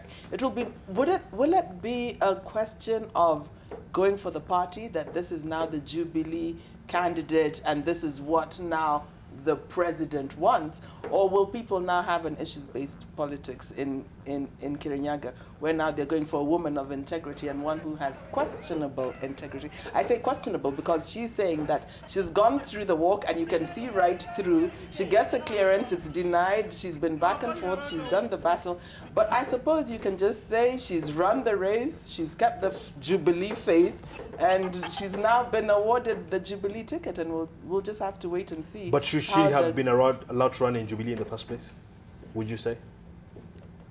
Who would clear her? She's not been cleared. Cleared, not cleared, on integrity issues? No, cleared to run in the first place. Would she be, for example, if I was running a political party, and my colleague here can help me, would we even accept her to run? That's what I mean. Because that's a very pertinent question. Because I see the leader of Mungiki was denied because of some the question. So I don't know. And why deny Mainanjenga and allow Mainanjenga. Yeah. So are we coming back to the issue of the establishment really being in place and pulling the strings? Because this is the first time that the women are really being highlighted, and these are like the women who are coming out into the gubernatorial seat. And the question has been, why haven't we seen women running for these offices? Of course, they have a head start because they have held public office, high public office, and therefore it gives them the head start to just go in and begin to sell their development agenda and try and win as many voters as possible. But to see that women now are going to be battling out together, it's something interesting. Unlike now in Nairobi, I mean, even if Margaret Wanjiru is doing dismally, it would be nice for them, for media to even highlight her, because even it's like a two-horse race and they're only highlighting PK and Sonko. Of course, they both now have allegations against each other, and Sonko has said he's gone to 100 polling centers. But then we're not seeing much of Margaret Wanjiru being highlighted, and I'd love to see some women, at least who are gunning for the top seats, I mean, like to be governor, to be highlighted. She's probably got a poor showing. But I think Trevor had a question. But even if it's a poor showing, let us learn from that. What is she doing right? What is she doing wrong? Where's the disconnect, even with the electorate? Yes, Trevor. Benji, you're wondering why Waiguru would be allowed to run, but she was never charged anywhere. That is, she was never charged, she was never convicted. In fact, at best, she was a state witness. You know, and there goes her clearance. You know, Trevor. First of all, let's be clear. Anne Waiguru's allegations were not petty crime. These are very serious issues, very large amounts. And when you sit atop what amounts to a criminal enterprise, it's not a joke. It's not about political ping pong. It's not about convenience. The audit trail showed that initially the minister Waiguru had talked about the 791 million that had been transferred. It turns out it was 1.6 billion. And actually now it has, the PSC found after investigations that up to 18 billion shillings is missing in this program. Now, 18 billion shillings can buy you several properties in downtown Nairobi. So just to put it into context, when you are the one in charge, and I want Cynthia to hear me very, very clearly, in a situation where there is robbery, you are adding a zero onto a voucher, and flouting all IFMIS rules, the Integrated Financial Management Information System, exchanging and stealing passwords, this is not child's play. So why would you want me to hear very clearly as if I was endorsing? This is capital crimes, because I feel that the political parties... You feel that I'm leaning towards Waiguru? I just feel that political parties are prevaricating on a very serious issue of corruption, which has not been reduced to a byword, forgetting that this level of theft increases poverty in the country. We just talked about youth unemployment here. And if you're going to pay youth an allowance of 200 shillings a day, but in that entire program, 2, 3, 4, 5 guys, Alaki Wako, and those guys that ran this scam, to date we've not had any convictions. So it's not enough to just say that she's not been convicted, because nobody has been convicted. But also, I think you open a Pandora's box to any logical mind that will ask, then how come she wasn't even arraigned? That means someone somewhere is protecting her. So again, this is not child's play. And this is why it's called a multi-party democracy, so that if this Ford Kenya will not condone such candidates, you can take that kind of character to Jubilee. All right, now Narima, you come in on this one. Women going at it at the ballot and going for the gubernatorial seats. It says a lot, and especially now that we are pushing the 2/3 gender rule and trying to get as many women in, and they're saying one strategy is to make sure that we, groom them when they're still young. So what does this say to the youth? I think it's a good thing that there are women vying for those positions. But also when you look at it, it's women with experience. So it's not the same playing field. A man can have that position without any experience in politics, but go there. But for women, this is Martha Karua. She once ran as a presidential candidate. I mean, she's overqualified. It almost makes me think about Hillary Clinton. Women almost have to do twice as hard for a position where a man doesn't have to work as hard to get that position. But when it comes to grooming and mentorship for young women, It's something that can probably be done better. It was disappointing to see that the two-third gender rule really struggled in Parliament, and people don't quite understand what it means on the ground. Or, as Cynthia said earlier, scrapping the women rep seat and just doing away with it. People don't believe that there should be affirmative action and women should go for elective seats just like any other person. So in terms of voting women into Parliament, it's something that we have to continue grooming young women to partake in, because it's not easy, and a lot of them are afraid of the violence, the backlash. I mean, we've been watching the women reps here on NTV and on Churchill, and there's just been so much negative feedback, but it's also the way they're also displaying themselves. If you have a slogan such as Msupana Works, when your beauty has to play into part with your ambition or what you're capable of doing, it makes you wonder, what are we teaching our young youth in university level who will be the leaders of tomorrow and Comes today? back to the appointing authority, and the appointing authority, I want to side with them at this point, is political parties. What kind of people are we bringing back? Because remember, in the last election, people kind of really, we passed the constitution, but people really didn't have a firm grasp about it. Yes, they didn't. And so even in the nomination list and nominating women who even vied for women rep, and the ones who have filled the county assemblies, these have people who have, it has been said, and I know some, that they have relationship with the leadership in political parties. So the appointing authority, they have So not girlfriends or concubines? had women who have not been in the women movement, who have not been fighting for space relationships for nominations. then come in. Yeah. And so you're not delivering, because then if you had been in the women movement for a while and just like trying to take this space, then you would continue doing what you've been doing outside when you're in Parliament. I know young women. Okay. I know young women in grassroots movements, especially in areas like Madari, very active, but they come and complain about how older women do not really give them that hand, passing that baton of leadership. It seems like they are cliques of women leadership, and that's something that they have not really come together. There needs to be an intergenerational dialogue of passing on leadership, and that's what's lacking in our country. When you have all leaders who are clinching onto positions of power and not looking at it as prosperity of a nation and being able to pass that vision on to a younger generation, then you will have that, you know, divide. We've heard that even the people who made sure that the two-thirds gender rule didn't pass was the female This conversation Which, is one that was heard during the Nimama movement launch, and a lot of this is being now realized at the primaries, and we'll be getting back to that conversation right after the break. But before we go to that break, just a recap of what has been happening in this hour, if I can get my phone to work, and of course get the information as it comes in. Protests in Kisumu Central of ODM parliamentary ticket. We saw that earlier on, but calm has been restored. Jubilee primaries underway in Nairobi, Murang'a, Mombasa, and Nyeri. And Sonko has insisted he will be on the ballot come August, win or lose. We shall be following that up for you. And of course, remember, our reporters are across the country bringing you the latest from the Jubilee primaries. Stay with us. This is #Decision 2017.